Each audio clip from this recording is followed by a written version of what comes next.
Okay, ma'am. Thank you, ma'am.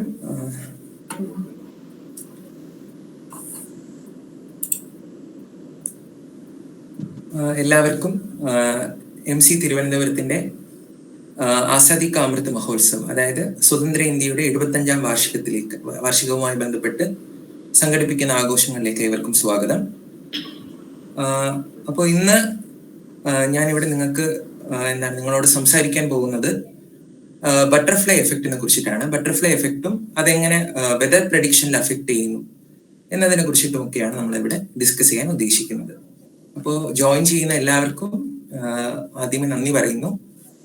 നമുക്ക് തുടങ്ങാം.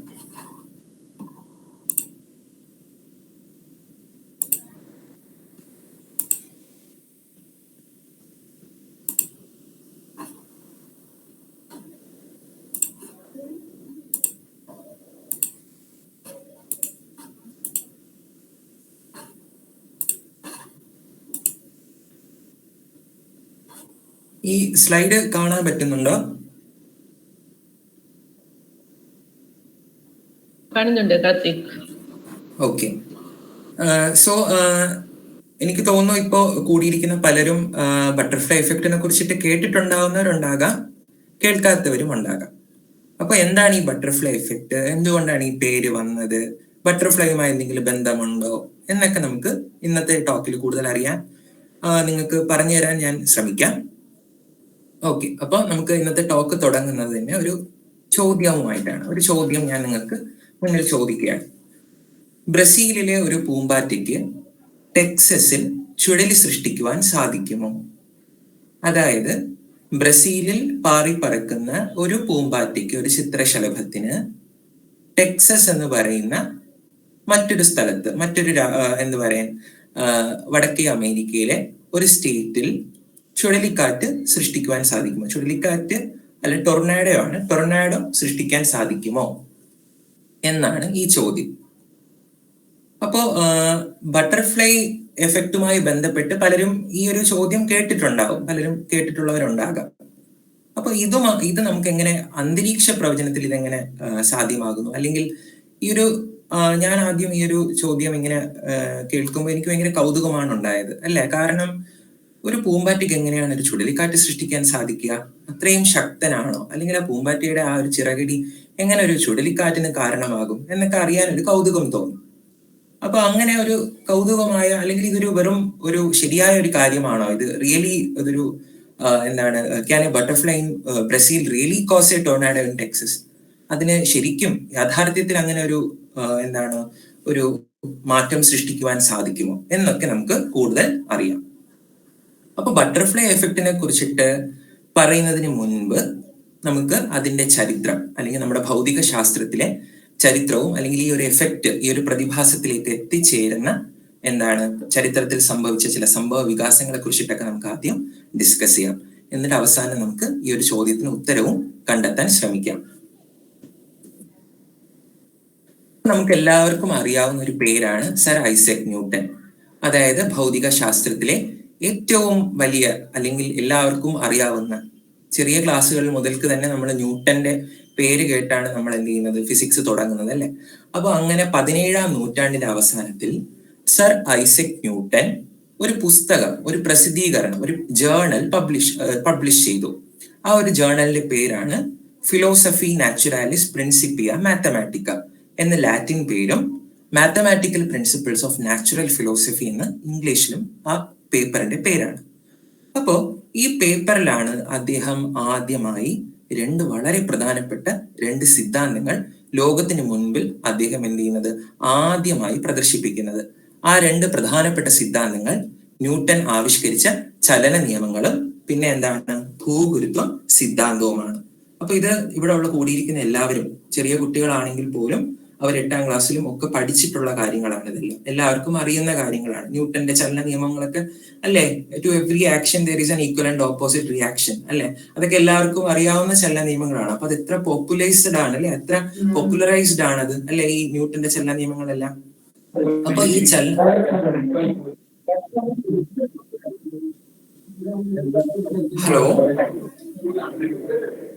Hello, മറ്റുള്ളവരൊന്ന് mute ചെയ്യാമോ? ഓക്കെ.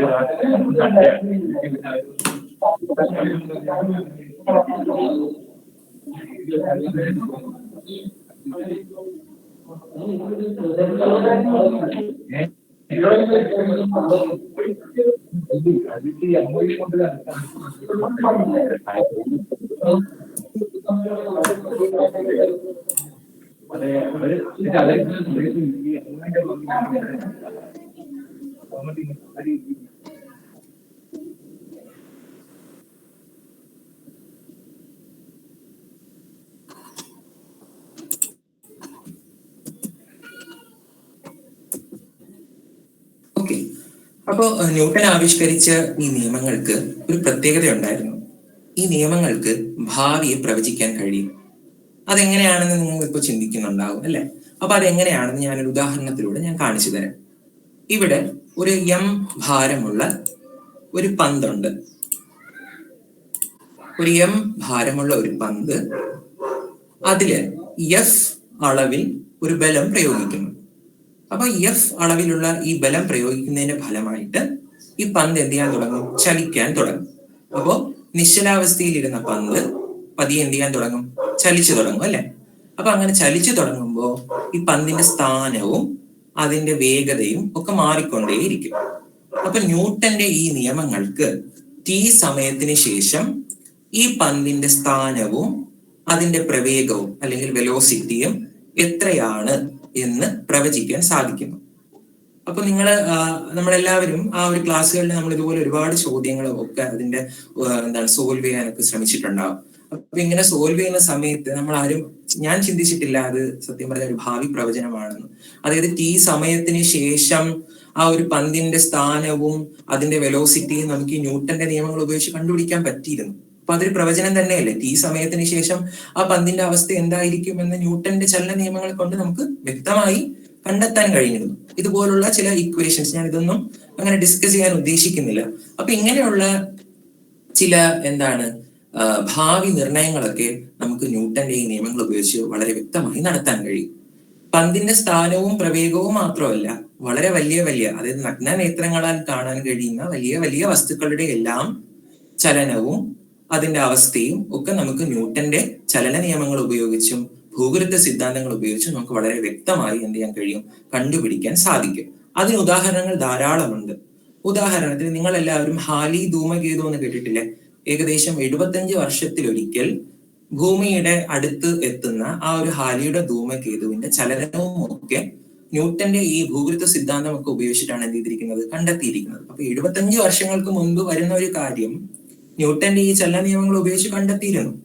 അതുപോലെ ഭൂമിയിലെ സമുദ്രങ്ങളിൽ ഉണ്ടാകുന്ന വേലിയേറ്റം, കടലിലൊക്കെ ഉണ്ടാകുന്ന വേലിയേറ്റവും ഭൂഗുരുത്വ സിദ്ധാന്തവും ഒക്കെ ഉപയോഗിച്ചിട്ട് എന്ത് ചെയ്തിരുന്നു? അന്നത്തെ ആൾക്കാർ വളരെ കൃത്യമായി എന്ത് ചെയ്തിരുന്നു? പ്രവചിച്ചിരുന്നു.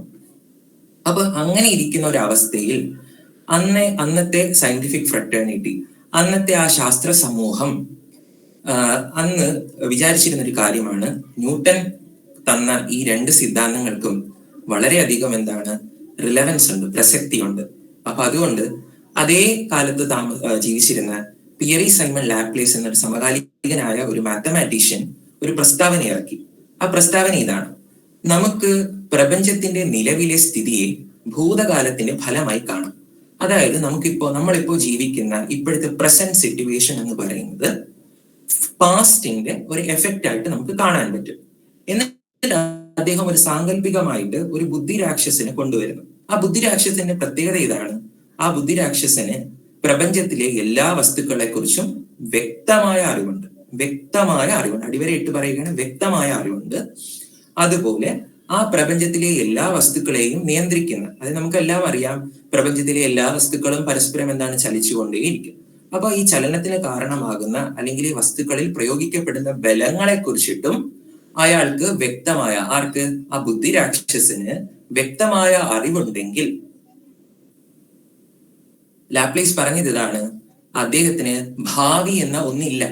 അതായത് ഭൂതം, അതായത് പഴയ കാലത്തിനെ അയാൾ എങ്ങനെയാണോ കണ്ടത് അതുപോലെ പുതിയ കാലത്തെയും അയാൾക്ക് തന്റെ കൺമുമ്പിൽ കാണാൻ കഴിയും എന്നാണ് ലാപ്ലേസ് പറഞ്ഞത്.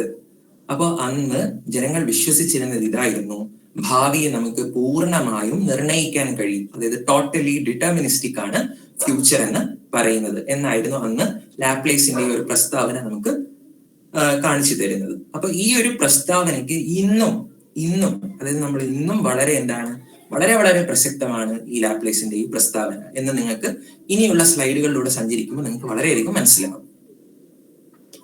അപ്പോ ഒരു വസ്തുവിന്റെ നിലയെ നമുക്ക് അതിന്റെ സ്ഥാനം കൊണ്ടും പ്രവേഗം കൊണ്ടും ഒക്കെ പൂർണ്ണമായിട്ടും നമുക്ക് നിർവചിക്കാൻ കഴിയും എന്ന് നമുക്ക് ന്യൂട്ടന്റെ നിയമങ്ങളിലൂടെ, അതായത് ന്യൂട്ടന്റെ നിയമങ്ങൾ ഉപയോഗിച്ചുകൊണ്ട് നമുക്ക് ആ വസ്തുവിന്റെ സ്ഥാനവും അതിന്റെ പ്രവേഗവും ഒക്കെ നമുക്ക് വ്യക്തമായി എന്ത് ചെയ്യാൻ കഴിയും, മനസ്സിലാക്കാൻ കഴിയുമെന്നാണ് ന്യൂട്ടന്റെ ചലന നിയമങ്ങളിലൂടെ അന്ന് നമുക്ക് മനസ്സിലാക്കാൻ കഴിഞ്ഞത്. അപ്പൊ ഒരു വസ്തുവിന്റെ സ്ഥാനത്തിനെയും അതിന്റെ വെലോസിറ്റിയെയും നമ്മൾ അതിന്റെ സ്റ്റേറ്റ് വേരിയബിൾ എന്ന് വിളിക്കും. അതായത് ഏതൊരു വസ്തുവിന്റെ അവസ്ഥയും നമ്മൾ ആ അവസ്ഥയെ സൂചിപ്പിക്കാൻ വേണ്ടി എടുക്കുന്ന വേരിയബിൾസിനെ വിളിക്കുന്ന പേരാണ് സ്റ്റേറ്റ് വേരിയബിൾസ്. ഓക്കെ, അപ്പൊ എന്താണ് സ്റ്റേറ്റ് വേരിയബിൾ എന്ന് വെച്ചാൽ ഒരു വസ്തുവിന്റെ അവസ്ഥയെ സൂചിപ്പിക്കാൻ എടുക്കുന്ന വേരിയബിൾസിനെയാണ് നമ്മൾ സ്റ്റേറ്റ് വേരിയബിൾ എന്ന് വിളിക്കും. അപ്പോ ഞാൻ ഇന്ന് ഇപ്പൊ അതെങ്ങനെയാണ് ഈ ഒരു സ്റ്റേറ്റ് വേരിയബിൾ വെച്ചിട്ട് നമുക്കൊരു വസ്തുവിന്റെ അവസ്ഥയെ നമുക്ക് എങ്ങനെ സൂചിപ്പിക്കാൻ പറ്റും, അല്ലെങ്കിൽ എവിടെ സൂചിപ്പിക്കാൻ പറ്റും, അല്ലെങ്കിൽ എങ്ങനെയാണ് നമ്മൾ ആ ഒരു ഭാവി പ്രവചനം നടത്തുന്നത് എന്നൊക്കെയുള്ള കാര്യങ്ങൾ നമുക്ക് പഠിക്കാൻ വേണ്ടിയിട്ട് ഞാൻ ഇവിടെ ഒരു പെൻഡുലത്തിന്റെ ചലനമാണ് നിങ്ങൾക്ക് മനസ്സിലാക്കി തരാൻ പോകുന്നത്. ഒരു പെൻഡുലം എന്ന് വെച്ചാൽ ഒരു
ഹലോ, ക്ഷമിക്കണം.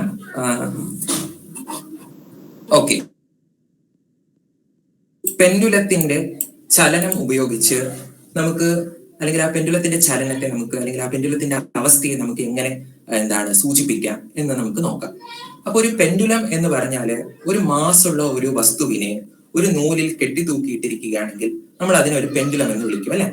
അപ്പോ ഈ പെൻഡുലത്തിനെ നമ്മൾ ചെറുതായിട്ടൊന്ന് ഉയർത്തിയിട്ട് വിടുമ്പോൾ എന്ത് സംഭവിക്കും? ഈ പെൻഡുലത്തിന്റെ മാസ് ഇങ്ങനെ മാറിക്കൊണ്ടേയിരിക്കും. അപ്പോ ഈ പെൻഡുലത്തിന്റെ ചലനം അല്ലെങ്കിൽ ഈ പെൻഡുലത്തിന്റെ അവസ്ഥയെ നമുക്ക് അതിന്റെ സ്ഥാനം ഉപയോഗിച്ചും അതിന്റെ വേഗത ഉപയോഗിച്ചും നമുക്ക് എങ്ങനെ സൂചിപ്പിക്കാം, അല്ലെങ്കിൽ എവിടെ സൂചിപ്പിക്കാം എന്ന് നമുക്ക് നോക്കാം. അപ്പോ ഈ പെൻഡുലത്തിനെ നമ്മൾ ചെറുതായി ഒന്ന് ഉയർത്തിയിട്ട് വിടുമ്പോൾ ആ പെൻഡുലത്തിന്റെ അവസ്ഥ മാറുന്നുണ്ട്. അപ്പൊ ഈ അവസ്ഥയെ നമ്മൾ സ്ഥാനം ഉപയോഗിച്ച് എങ്ങനെയാണ് സൂചിപ്പിക്കുന്നതെന്ന് വെച്ചാല്, പെൻഡുലം നേരെ നിൽക്കുമ്പോഴുള്ള പൊസിഷനെ നമ്മൾ അതിന്റെ റെഫറൻസ് ആയി എടുക്കും.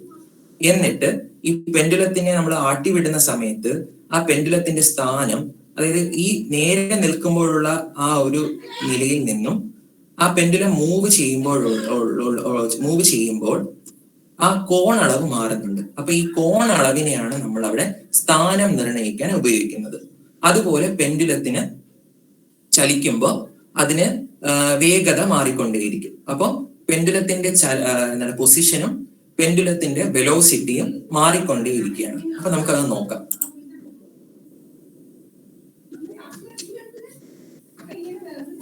ഇവിടെ നമുക്ക് കാണാൻ കഴിയും, പെൻഡുലത്തിന്റെ ചലനം എന്ന് പറയുന്നത് പെൻഡുലത്തിന്റെ പൊസിഷനും പെൻഡുലത്തിന്റെ വെലോസിറ്റിയും മാറിക്കൊണ്ടേയിരിക്കുകയാണ്. അപ്പോ നമുക്ക് ഈ പെൻഡുലത്തിന്റെ അവസ്ഥയെക്കുറിച്ച് കൂടുതൽ പഠിക്കുന്നതിന് വേണ്ടിയിട്ട് നമ്മളൊരു ഫേസ് സ്പേസ് എന്ന് പറയുന്ന ഒരു കോൺസെപ്റ്റിലേക്ക് കൊണ്ടുപോകും. എന്താണ് ഈ ഫേസ് സ്പേസ് എന്ന് വെച്ചാല്, പെൻഡുലത്തിന്റെ പൊസിഷനും പെൻഡുലത്തിന്റെ വെലോസിറ്റിയും നമ്മൾ രണ്ട് ആക്സിസുകളിൽ പ്ലോട്ട് ചെയ്യും. പെൻഡുലത്തിന്റെ പൊസിഷൻ എന്നതുകൊണ്ട് ഉദ്ദേശിക്കുന്നത് പെൻഡുലം ആദ്യം നിൽക്കുന്ന അവസ്ഥയിൽ നിന്നുള്ള അതിന്റെ കോണളവ്. അപ്പൊ പെൻഡുലത്തിന്റെ കോണളവും മാറുന്നുണ്ട്, പെൻഡുലത്തിന്റെ വേഗതയും മാറുന്നുണ്ട്. അപ്പൊ ഇത് നിങ്ങൾ ഈ വീഡിയോയിൽ നിങ്ങൾക്ക് കാണാൻ കഴിയും, ശ്രദ്ധിച്ചാൽ മനസ്സിലാകും. പെൻഡുലം ഇത് ശ്രദ്ധിച്ചാൽ മനസ്സിലാകും. കൂടുതൽ വേഗത്തിൽ ആട്ടി വിടുമ്പോൾ ആ ഫേസ് സ്പേസിൽ നമുക്ക് കിട്ടുന്നത് ഒരു സ്പൈറലാണ്, ഒരു ഇൻവേർട്ട് സ്പൈറലാണ്.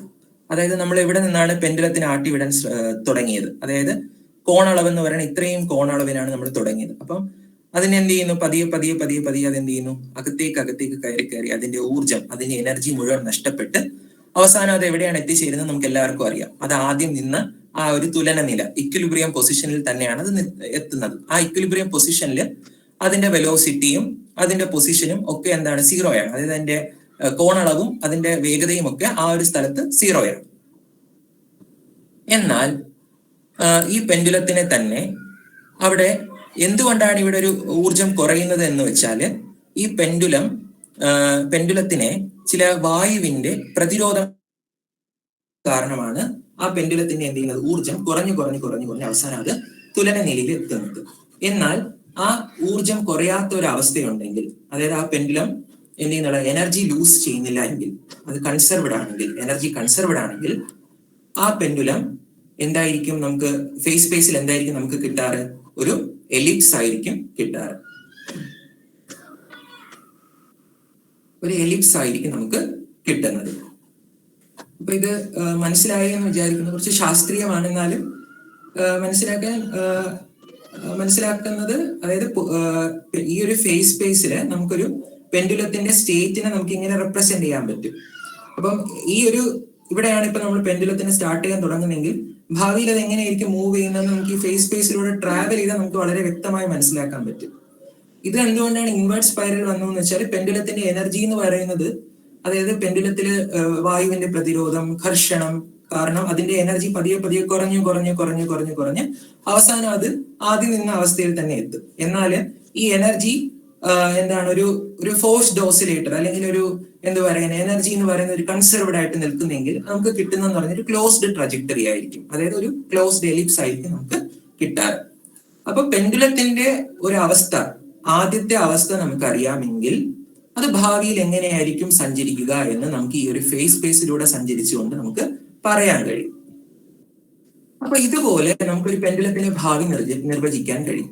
ഇപ്പൊ ഫേസ് സ്പേസ് എന്ന് പറഞ്ഞാല് പൊസിഷനും വെലോസിറ്റിയും തമ്മിൽ വരയ്ക്കുന്ന ഒരു പൊസിഷൻ ആക്സിസ് എക്സ് ആക്സിസിലും വെലോസിറ്റി വൈ ആക്സിസിലും എടുത്തുകൊണ്ട് നമ്മൾ വരയ്ക്കുന്ന ഈ ഒരു കർവിനെയാണ് നമ്മൾ ഫേസ് സ്പേസ് കർവ് എന്ന് വിളിക്കും.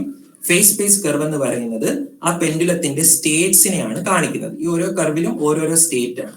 നമ്മൾ ഇവിടെ നിന്നാണ് തുടങ്ങുന്നതെങ്കിൽ ഭാവിയിൽ അത് എങ്ങനെ ട്രാവൽ ചെയ്യും, അതായത് നമ്മളിപ്പോ പെൻഡുലത്തിനെ കുറച്ചുകൂടെ ഉയർന്ന ആയതിയിൽ അല്ലെങ്കിൽ മോർ ആംപ്ലിറ്റ്യൂഡിൽ നമ്മൾ എന്ത് ചെയ്യാണ് ആട്ടിവിടുകയാണെങ്കിൽ നമുക്ക് കിട്ടാറ്.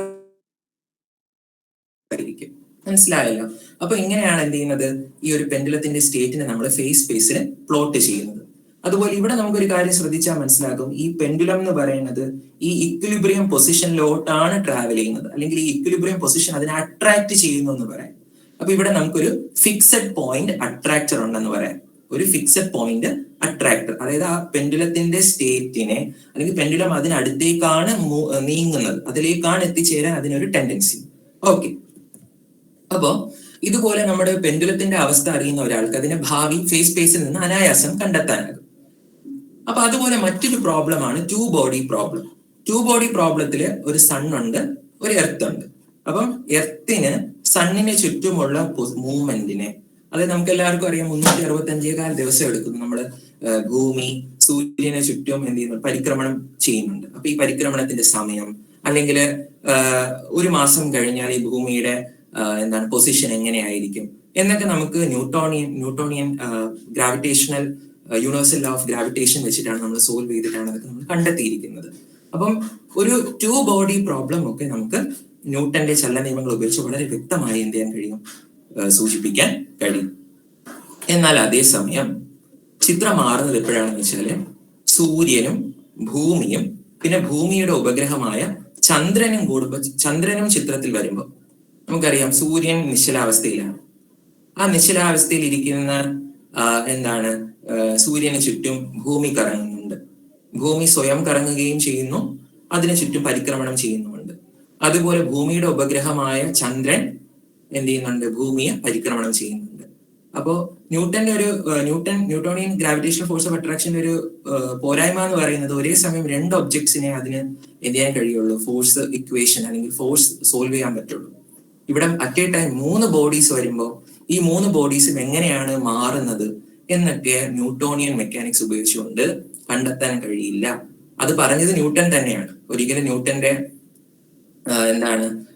സ്റ്റുഡന്റ് ആയ ഹാലി വന്നിട്ട് പറഞ്ഞു സൂര്യൻ, ഭൂമി, ചന്ദ്രൻ ഈ 3 ബോഡി പ്രോബ്ലത്തിനെ ന്യൂട്ടന് ഒന്ന് സോൾവ് ചെയ്യാൻ പറ്റുമോ എന്ന്. അപ്പോ ഹാലിയോട് പറഞ്ഞത് ഇതാണ്, അതായത് ഇതിനെക്കുറിച്ച് ചിന്തിക്കുമ്പോൾ തന്നെ എനിക്ക് തലവേദന എടുക്കുകയാണ്, അപ്പൊ ഞാൻ ഇനി മേലാൽ ഇതിനെക്കുറിച്ച് ചിന്തിക്കില്ല എന്ന് ന്യൂട്ടൺ തന്നെ പറഞ്ഞതായിട്ടാണ് പറയപ്പെടുന്നത്. അപ്പൊ ഈ ഒരു പ്രോബ്ലത്തെ, ഈ ഒരു 3 ബോഡി പ്രോബ്ലത്തിന്റെ, അതായത് ഇതും ഒരു ഫ്യൂച്ചർ ഡിറ്റർമിനിസം ആണല്ലോ, അതായത് ഭാവിയിൽ ഇതിന്റെ പൊസിഷൻ എങ്ങനെയായിരിക്കും, അല്ലെങ്കിൽ ഈ 3 ഒബ്ജക്ട്സ് എവിടെയൊക്കെ ആയിരിക്കും കാണുന്നത്, ഫ്യൂച്ചറിൽ എവിടെയൊക്കെ ആയിരിക്കും കാണുന്നത് എന്നൊക്കെയാണ് നമുക്ക് എന്ത് ചെയ്യേണ്ടത്? പ്രഡിക്റ്റ് ചെയ്യേണ്ടത് അല്ലെ. അപ്പൊ ഈ പ്രഡിക്ഷനെ ഏകദേശം 200 വർഷങ്ങൾക്ക് ശേഷം, ന്യൂട്ടന്റെ കാലത്തിന്, അതായത് ന്യൂട്ടൺ പറഞ്ഞു വെച്ചത് 200 വർഷത്തിന് ശേഷം ഹെൻറി പോയൻകെയർ എന്ന് പറയുന്ന ഒരു ശാസ്ത്രജ്ഞൻ ഈ 3 വസ്തുക്കൾ ഉൾപ്പെട്ട 3 ബോഡി പ്രോബ്ലത്തിന് ഒരു വ്യക്തമായ സൊല്യൂഷൻ അദ്ദേഹം അത് കണ്ടുപിടിച്ചില്ല. പകരം അദ്ദേഹം കണ്ടുപിടിച്ചതാണ് 3 body problem can be solve exactly. അതായത് എക്സാക്ട് ആയിട്ട് നമുക്ക് ഒരു 3 ബോഡി പ്രോബ്ലത്തിന്റെ സൊല്യൂഷൻ എന്ന് പറയുന്നത് നമുക്ക് ചിന്തിക്കാൻ കഴിയില്ല എന്ന് കണ്ടുപിടിക്കാൻ അദ്ദേഹത്തിന് 200 വർഷം എടുത്തു. അപ്പോൾ 3 ബോഡി പ്രോബ്ലം, ഒരു 3 വസ്തുക്കൾ ഉൾപ്പെട്ട പ്രോബ്ലത്തിന്റെ ഒരു പ്രഡിക്ഷൻ അല്ലെങ്കിൽ അതിന്റെ സൊല്യൂഷൻ എന്ന് പറയുന്നത് എന്താണ്? കോംപ്ലക്സ് ആണ്, അല്ലെങ്കിൽ അതൊരു എക്സാക്ട് സൊല്യൂഷൻ കിട്ടില്ല, ഒന്നിലധികം സൊല്യൂഷൻസ് കിട്ടും. ഓക്കെ, അതായത് നമുക്ക് വ്യക്തമായ ഒരു സ്ഥലത്ത് സ്ലൈഡ് ഷോ മോഡിലല്ലാട്ടോ, സ്ലൈഡ് ഒന്നും കാണുന്നില്ല, സ്ലൈഡ് കാണുന്നില്ല, ചേഞ്ച് ആവുന്നില്ല. ഓക്കെ, ഇപ്പൊ സ്ലൈഡ് ഷോയിൽ നിന്ന് മാറിയത് കാണുന്നുണ്ടോ?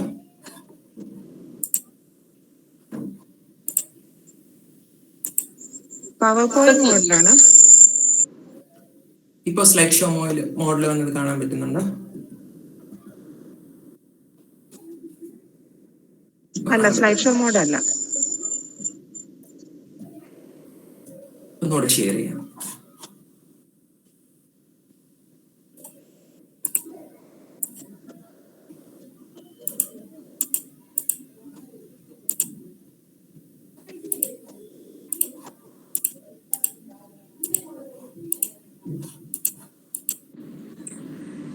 F5 ക്ലിക്ക് ചെയ്യൂ.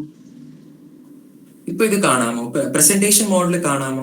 സ്ലൈഡ് ഷോ അല്ലാതെ പ്രസന്റേഷൻ ആയിട്ട് കാണാൻ പറ്റുന്നില്ല. സൈഡ് ബാറിലെ സ്ലൈഡ്സ് വേണ്ട.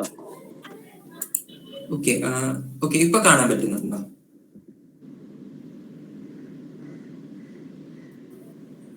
ആദ്യത്തെ സ്ലൈഡ് തന്നെയാണ് കാർത്തിക് കണ്ടോണ്ടിരിക്കുന്നത്. ഓക്കെ,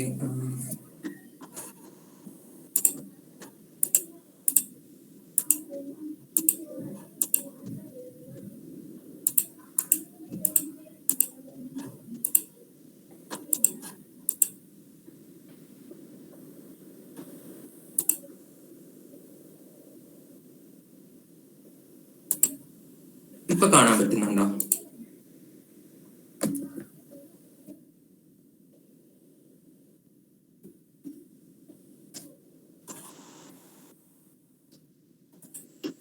ഇപ്പൊ ഓക്കെയാണ്. ഓക്കെ, അപ്പൊ ഇപ്പൊ പറഞ്ഞൊന്നും കണ്ടില്ല അല്ലേ? അത്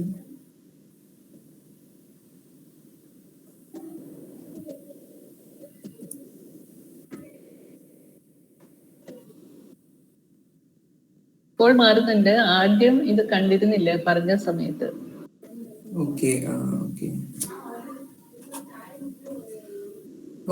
ശരി. അപ്പൊ നമുക്ക് പിന്നെയുള്ള കാര്യങ്ങൾ നോക്കാം. അപ്പൊ അദ്ദേഹം പറഞ്ഞത് ഇതാണ്, 3 വസ്തുക്കൾ ഉൾപ്പെട്ട ചലനങ്ങളെ നമുക്ക് ന്യൂട്ടന്റെ നിയമങ്ങൾ ഉപയോഗിച്ചുകൊണ്ട് നമുക്ക് സോൾവ് ചെയ്യാൻ വളരെ ബുദ്ധിമുട്ടാണ്, അല്ലെങ്കിൽ ഒരു എക്സാക്ട് സൊല്യൂഷൻ അതിനില്ല എന്ന് ഹെൻറി പോയൻകെയർ എന്ത് ചെയ്യുകയാണ്, പിന്നീട് പ്രസ്താവിക്കുകയാണ് ചെയ്തത്. അപ്പൊ അത് പിന്നീട് വലിയൊരു ശാസ്ത്രത്തിലെ ഒരു വലിയൊരു എന്ന് പറയുന്ന ഒരു ശാസ്ത്രശാഖയ്ക്ക് തന്നെ തുടക്കമായി എന്ന് പറയും. ആ ഒരു ശാസ്ത്രത്തെയാണ് നമ്മൾ പറയുന്നത് കെയോട്ടിക് തിയറി എന്ന് വിളിക്കും. കെയോസ് എന്ന് വെച്ചാൽ മലയാളത്തിൽ സങ്കീർണത, കുഴപ്പം പിടിച്ചത് എന്നൊക്കെയുള്ള അർത്ഥമാണ്. അതായത് ഇവിടെ നോക്കൂ, ഈ ഒരു സ്ലൈഡ് കാണുന്നില്ലേ? ഈ ഒരു അനിമേഷൻ കാണാൻ പറ്റുന്നുണ്ടോ? കാണാം. ഓക്കെ, അപ്പൊ ഈ ഒരു അനിമേഷനില് ഒരു സ്കെയിലിൻ ട്രയാങ്കിളിന്റെ 3 കോർണേഴ്സില് 3 ഒബ്ജക്ട്സ് ഇരിക്കുകയാണ്. ഒരു 3 ബോഡി പ്രോബ്ലം തന്നെയാണ് ഇത്. അപ്പൊ ഈ 3 ഒബ്ജക്ട്സ് ജസ്റ്റ് അതിന്റെ സെൻട്രോയിഡ് ഓഫ് ദി ട്രയാങ്കിൾ, അതിന്റെ ഒരു ഭൂഗുരുത്വ കേന്ദ്രമില്ല, ആ സെൻട്രോയിഡ് ഓഫ് ദി ട്രയാങ്കിളിന് ഇരിക്കുകയാണ്. അപ്പൊ ഈ 3 ബോഡീസ് എങ്ങനെയാണ് ട്രാവലിംഗ് നോക്കൂ, ഭയങ്കര കോംപ്ലക്സ് ആണ് അല്ലെ. അതായത് ഇതിന്റെ പൊസിഷൻ എന്ന് പറയുന്നത് മാറുന്നത് വളരെ വളരെ കോംപ്ലക്സ് ആയിട്ടാണ്. അപ്പം ഇതുപോലെയുള്ള ധാരാളം സിസ്റ്റംസ്, ഒരുപാട് വ്യവസ്ഥകൾ നമുക്ക് നമ്മുടെ പ്രകൃതിയിൽ കാണാൻ കഴിയും. അത്തരത്തിലുള്ള ഒരുപാട് സിസ്റ്റംസ് ഉണ്ട്. അതിൽ നമ്മുടെ അന്തരീക്ഷവും ഇതുപോലെ വളരെ കെയോട്ടിക് ആയ ഒരു സിസ്റ്റമാണ്, വളരെ സങ്കീർണമായ, അതായത് വളരെ കുഴപ്പം പിടിച്ച ഒരു സിസ്റ്റമാണ്. നമുക്ക് അതിനെ എക്സാക്റ്റ് ആയിട്ട് പ്രെഡിക്റ്റ് ചെയ്യാൻ പറ്റിയില്ല. അതായത് നമ്മളിപ്പോ പറഞ്ഞില്ലേ 3 ബോഡി പ്രോബ്ലം, സൂര്യൻ, ഭൂമി, ചന്ദ്രൻ ഉൾപ്പെട്ട ഈ 3 ബോഡി പ്രോബ്ലത്തിന് ഒരു എക്സാക്ട് സൊല്യൂഷൻ കണ്ടുപിടിക്കാൻ കഴിയില്ല എന്ന് പറഞ്ഞു.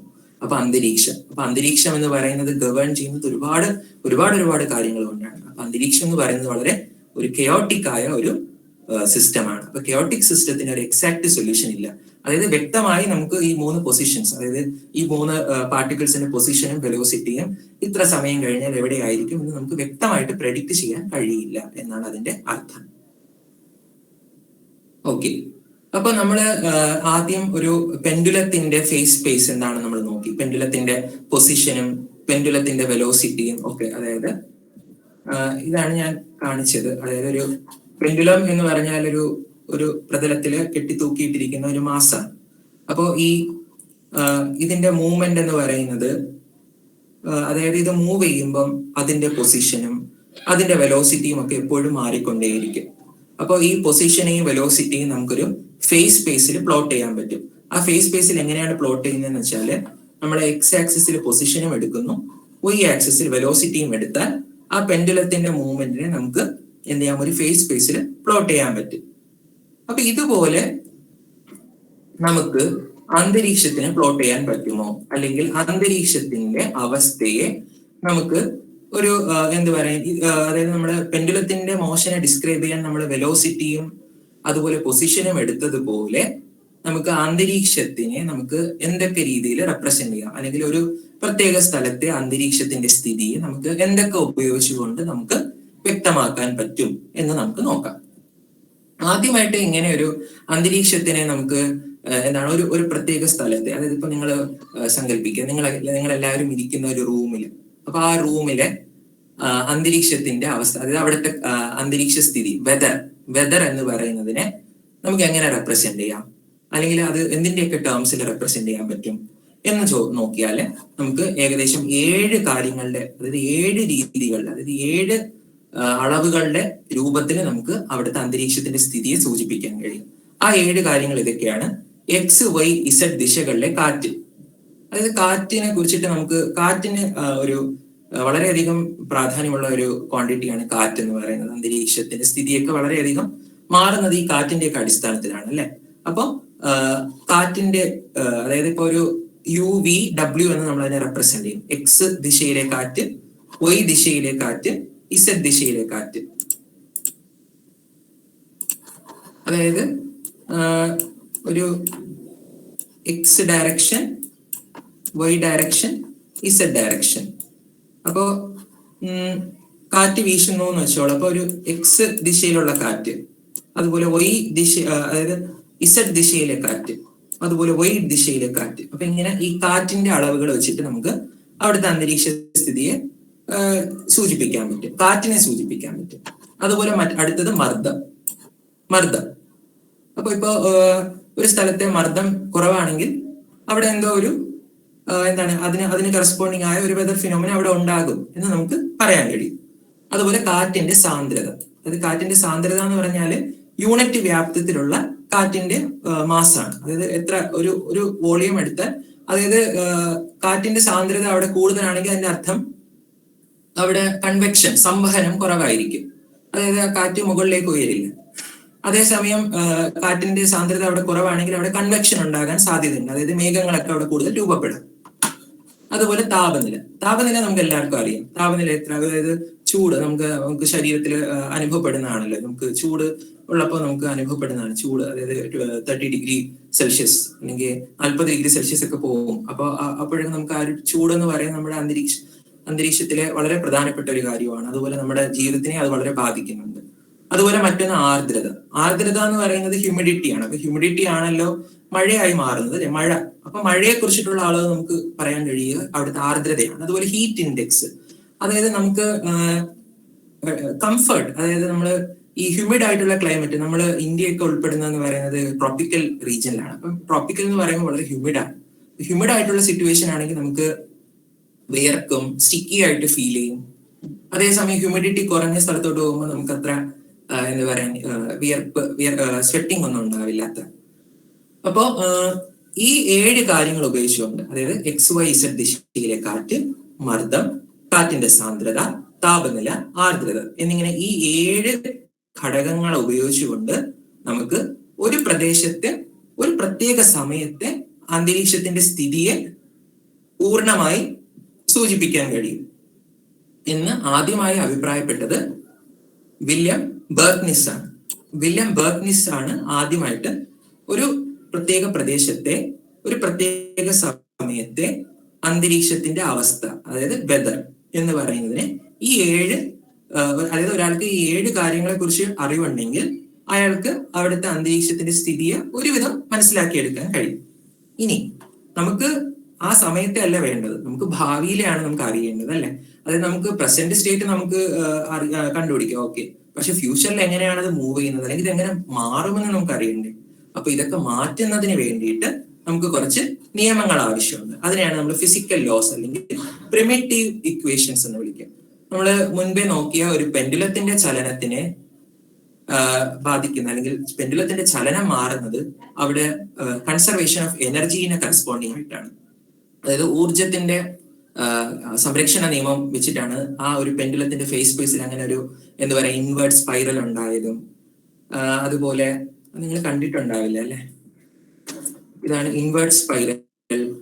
ഫേസ് സ്പേസില് പെൻഡുലത്തിന്റെ സ്റ്റേറ്റ് റെപ്രസെന്റ് ചെയ്യുന്നത് ഒരു ഇൻവേർട്ട് സ്പൈറൽ വെച്ചിട്ടാണ്. അതുപോലെ എനർജി കൺസർവ്ഡ് ആണെങ്കിൽ ആ പെൻഡുലത്തിന്റെ സ്റ്റേറ്റിനെ റെപ്രസെന്റ് ചെയ്യുന്നത് ഒരു ക്ലോസ്ഡ് എലിപ്സ് ആയിട്ടായിരിക്കും റെപ്രസെന്റ് ചെയ്യപ്പെടുന്നത്. അപ്പൊ ഇതുപോലെയൊക്കെ നമുക്ക് റെപ്രസെന്റ് ചെയ്യാൻ, അല്ലെങ്കിൽ ഈ വേരിയബിൾസിന്റെ ചേഞ്ച് മനസ്സിലാക്കുന്നത് മറ്റൊരു അതായത് പ്രിമിറ്റീവ് ഇക്വേഷൻസ് വെച്ചിട്ടാണ്. അതായത് പെൻഡുലത്തിന്റെ കേസിൽ നമ്മൾ അവിടെ കൺസർവേഷൻ ഓഫ് എനർജി മാത്രമേ എടുത്തുള്ളൂ. പക്ഷേ നമ്മൾ അന്തരീക്ഷത്തിന്റെ കേസിൽ അന്തരീക്ഷത്തിന്റെ അവസ്ഥയെ സൂചിപ്പിക്കാൻ നമുക്ക് ധാരാളം നിയമങ്ങളുടെ ആവശ്യമുണ്ട്. അല്ലെങ്കിൽ ഈ വേരിയബിൾസ് എല്ലാം ഡിപ്പെൻഡന്റ് വേരിയബിൾസും ആണ്, അതായത് ഒന്ന് മറ്റൊന്നിനെ ഡിപ്പെൻഡ് ചെയ്യുന്നതുമാണ്. അപ്പോൾ അതുകൊണ്ട് ഇത്തരത്തിലുള്ള ഡിപ്പെൻഡന്റ് വേരിയബിൾസിനെ നമുക്ക് സൂചിപ്പിക്കാൻ ചില ഭൗതിക നിയമങ്ങൾ എടുക്കേണ്ടതായിട്ടുണ്ട്. അല്ലെങ്കിൽ ഇവയുടെ മാറ്റം എന്ന് പറയുന്നത് ഈ ഭൗതിക നിയമങ്ങളുടെ അടിസ്ഥാനത്തിലായിരിക്കും. ആ ഭൗതിക നിയമങ്ങളാണ് conservation of momentum, conservation of mass, conservation of energy, ideal gas law, പിന്നെ കൺസർവേഷൻ ഓഫ് വാട്ടർ വേപ്പർ, ആക്ക സംരക്ഷണ നിയമം. അതായത് മൊമെന്റം എപ്പോഴും കൺസർവ്ഡ് ആയിരിക്കും, അത് ന്യൂട്ടോണിയൻ ഫിസിക്സിൽ നിന്ന് വന്നതാണ്. Conservation of mass Liouville's theorem പോലുള്ള, അതായത് കൺസർവേഷൻ ഓഫ് എനർജി, അതും എന്താണ് ന്യൂട്ടൺസ് ഇക്വേഷൻസ് ഓഫ് മോഷനിൽ നിന്ന് വരുന്നതാണ്. അതിന് ഐഡിയൽ ഗ്യാസ് ഇക്വേഷൻ, പിന്നെ conservation of water vapour. So everything, അതായത് ഈ എന്താണ് 6 നിയമങ്ങളാണ് ഈ 7 കാര്യങ്ങളെ മാറ്റുന്നത്, അല്ലെങ്കിൽ ഇതിനെ ഡ്രൈവ് ചെയ്യുന്നത്, അല്ലെങ്കിൽ ഇതിനെ ഗവേൺ ചെയ്യുന്നത്. അതുകൊണ്ട് ഇതിനെ വിളിക്കുന്ന പേരാണ് ഗവേണിംഗ് ഇക്വേഷൻസ് അല്ലെങ്കിൽ പ്രിമിറ്റീവ് ഇക്വേഷൻസ് എന്ന് വിളിക്കും. അപ്പൊ അന്തരീക്ഷ പ്രവചനം എന്ന് സിംപ്ലി എന്താണ് അന്തരീക്ഷ പ്രവചനം എന്ന് ചോദിച്ചാൽ, ഒരു പ്രത്യേക പ്രദേശത്തെ ഒരു പ്രത്യേക സമയത്തെ ഈ 7 വേരിയബിൾസ് ഒരാളുടെ കയ്യിലുണ്ടെങ്കിൽ, അതുപോലെ ഈ 7 നിയമങ്ങൾ അല്ലെങ്കിൽ ഈ 7 നിയമങ്ങളെ ഈ ഉള്ള വേരിയബിൾസിന്റെ അടിസ്ഥാനത്തിൽ, അതായത് പ്രസന്റ് സ്റ്റേറ്റിലുള്ള വാല്യൂസിന്റെ അടിസ്ഥാനത്തിൽ ഈ നിയമങ്ങൾ ഉപയോഗിച്ച് എത്ര സമയം, ഇപ്പൊ 10 മിനിറ്റിന് ശേഷം എന്ത് സംഭവിക്കും എന്ന് കണ്ടെത്താൻ ഈ ഇക്വേഷൻസ് സോൾവ് ചെയ്യണം. ഈ ഇക്വേഷനുകളെ എന്ത് ചെയ്യണം? ഇന്റഗ്രേറ്റ് ചെയ്യണം, അല്ലെങ്കിൽ അതിനെ ടൈം ഫോർവേഡ് ആയിട്ട് ഇന്റഗ്രേറ്റ് ചെയ്യും. അപ്പൊ ഇന്റഗ്രേഷൻ, അതായത് ഈ ഇക്വേഷൻസിനെ ഫിസിക്സിൽ റെപ്രസെന്റ് ചെയ്യുന്നത് വളരെ കോംപ്ലക്സ് ആയിട്ടുള്ള പാർഷ്യൽ ഡെറിവേറ്റീവ്സ് വെച്ചിട്ടാണ്. ഡെറിവേറ്റീവ് എന്ന് സിംപ്ലി എന്താണ് ഒരാൾക്ക് ഒരു സാധാരണക്കാരന് മനസ്സിലാക്കുക എന്ന് പറയുമ്പോൾ ഇപ്പൊ ഇതിനെ വായിക്കുന്നത് ഡോ യു ബൈ ഡോ ടി എന്നാണ്. അതായത് യു എന്ന് വെച്ചാല് എന്താണ് വിൻഡാണ്, ഒരു കമ്പോണന്റ് ഓഫ് എ വിൻഡാണ്. അപ്പോൾ ഈ വിൻഡിന്റെ സമയത്തിനനുസരിച്ചുള്ള മാറ്റം, യൂണിറ്റ് സമയത്തിലെ മാറ്റം, അതായത് change in U with respect to a unit change in T. അപ്പൊ ആ ചേഞ്ചിനെയാണ് നമ്മൾ ഈ പാർഷ്യൽ ഡിഫറൻഷ്യൽ ഇക്വേഷൻസ് വെച്ചിട്ട് എന്ത് ചെയ്യുന്നത്, സൂചിപ്പിക്കുന്നത്. ഇവ പാർഷ്യൽ ഡിഫറൻഷ്യൽ ഇക്വേഷൻസ് മാത്രമല്ല, ഇവ നോൺ ലീനിയറുമാണ്. നോൺ ലീനിയർ എന്ന് ഉദ്ദേശിക്കുന്നത് ഡിപ്പെൻഡന്റ് ആണ്. അതായത് ഇവിടെ ശ്രദ്ധിച്ചാൽ മനസ്സിലായി, U into do U by do X. അപ്പം യു ചേഞ്ച് ചെയ്യുന്നുണ്ട്, യു അതായത് U into do U by do X ആണ്. അപ്പം change in U with respect to change in unit change in X, that is multiplied to U. അപ്പൊ ഇവിടെയൊക്കെ non linear ആണ്. അതായത് 2 + 2 is not equal to 4 in this case. അതായത് linear അല്ല, അതായത് non linear ആണ്. അതായത് ചേഞ്ചസ് വളരെ വളരെ കെയോട്ടിക് ആണ്, ഭയങ്കര എന്താണ് സങ്കീർണമാണ്. അപ്പൊ ഇത്തരത്തിലുള്ള ഇക്വേഷൻസ് ആണ് നമ്മൾ എന്ത് ചെയ്യുന്നത്, സോൾവ് ചെയ്തിട്ടാണ് നമ്മൾ എന്ത് ചെയ്യുന്നത്, ഈ 7 വേരിയബിൾസിലെ സമയത്തിനനുസരിച്ചുള്ള ചേഞ്ച് പ്രഡിക്റ്റ് ചെയ്യുന്നത്. ഓക്കെ, അപ്പൊ ഇങ്ങനെ ആദ്യമായിട്ട് ഈ ന്യൂമറിക്കൽ വെതർ പ്രഡിക്ഷൻ, അതായത് കാലാവസ്ഥയുടെ പ്രവചനത്തെ ആദ്യമായിട്ട് മാത്തമാറ്റിക്സ് യൂസ് ചെയ്തുകൊണ്ട്, അതായത് മാത്സ് ഉപയോഗിച്ചുകൊണ്ട് നമുക്ക് പ്രഡിക്റ്റ് ചെയ്യാൻ പറ്റുമെന്ന് ആദ്യമായിട്ട് പ്രസ്താവിച്ചത് വിൽഹം ബർഗ്നെസ് ആണ്. അപ്പൊ അദ്ദേഹം പറഞ്ഞത് ഇതാണ്, ഇനിഷ്യൽ കണ്ടീഷൻസ്, അതായത് ആദ്യത്തെ അന്തരീക്ഷത്തിന്റെ അവസ്ഥയെ കുറിച്ചിട്ട് അറിയാമെങ്കിൽ നമുക്കൊരു മാത്തമാറ്റിക്കൽ ഇക്വേഷൻസ് ഉപയോഗിച്ചുകൊണ്ട്, അതായത് സമവാക്യങ്ങൾ ഉപയോഗിച്ചുകൊണ്ട് നമുക്ക് എന്ത് ചെയ്യാം, ഭാവിയുടെ അന്തരീക്ഷത്തിന്റെ നിലയെ, അതായത് അന്തരീക്ഷത്തിന്റെ നില എന്ന് ഉദ്ദേശിക്കുന്നത് ഈ 7 വേരിയബിൾസിന്റെ ചേഞ്ച് എങ്ങനെയായിരിക്കും, 7 വേരിയബിൾസ് എങ്ങനെ ചേഞ്ച് ചെയ്തിരിക്കുന്നു, അപ്പോഴുള്ള വാല്യൂസ് നമുക്ക് അറിയാമെങ്കിൽ അപ്പോഴുള്ള അവസ്ഥയെ നമുക്ക് ഇന്റർപ്രറ്റ് ചെയ്യാൻ പറ്റും എന്ന് അദ്ദേഹം പറഞ്ഞു. അപ്പൊ അന്ന് കമ്പ്യൂട്ടർ ഒന്നും ഉണ്ടായിട്ടില്ല. അപ്പൊ അദ്ദേഹത്തിന് ഇത് സോൾവ് ചെയ്യാനൊന്നും ബുദ്ധിമുട്ടാണ്. അതായത് ഹെൻറി പോയിൻകർ തന്നെ ആ 3 ബോഡി പ്രോബ്ലം തന്നെ അദ്ദേഹത്തിന് സോൾവ് ചെയ്യാൻ ഏകദേശം 200 വർഷം എടുത്തിട്ടാണ് അദ്ദേഹം അത് സോൾവ് ചെയ്തത്. അതിന് എക്സാക്ട് സൊല്യൂഷൻ ഇല്ല എന്ന് പോലും കണ്ടുപിടിക്കുന്നത്. അപ്പൊ അന്നത്തെ കാലത്ത് അദ്ദേഹം ഈ ഇക്വേഷനുകളെ സോൾവ് ചെയ്യും. നമുക്ക് അനലറ്റിക് മെത്തേഡ് യൂസ് ചെയ്തുകൊണ്ട് സോൾവ് ചെയ്യാൻ പറ്റില്ല. നമ്മൾ ബിരുദ ക്ലാസ്സുകളിലൊക്കെ പഠിക്കുന്നത് പോലെ ഈ നോൺ ലീനിയർ ഡിഫറൻഷ്യൽ ഇക്വേഷൻസിനെയൊക്കെ നമുക്ക് അനലറ്റിക്കലി സോൾവ് ചെയ്യാൻ ഭയങ്കര ബുദ്ധിമുട്ടാണ്. ഓക്സിലറി ഇക്വേഷൻ എഴുതി അങ്ങനെയൊക്കെ നമുക്ക് സോൾവ് ചെയ്യാൻ വളരെ ബുദ്ധിമുട്ടാണ്. അപ്പൊ അതുകൊണ്ട് അതിനുശേഷം അദ്ദേഹത്തിന് അതേ പാത പിന്തുടർന്ന് വന്ന മറ്റൊരു സയന്റിസ്റ്റ് ആണ് ലൂയിസ് എഫ് റിച്ചാർഡ്സൺ. അദ്ദേഹം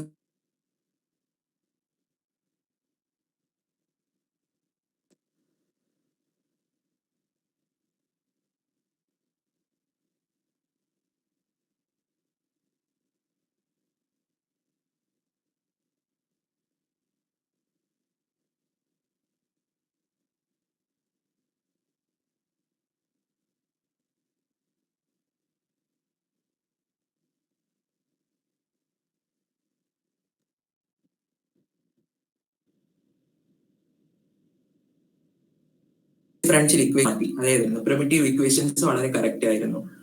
എന്നാൽ അതേസമയം പ്രഡിക്റ്റ് ചെയ്തപ്പോ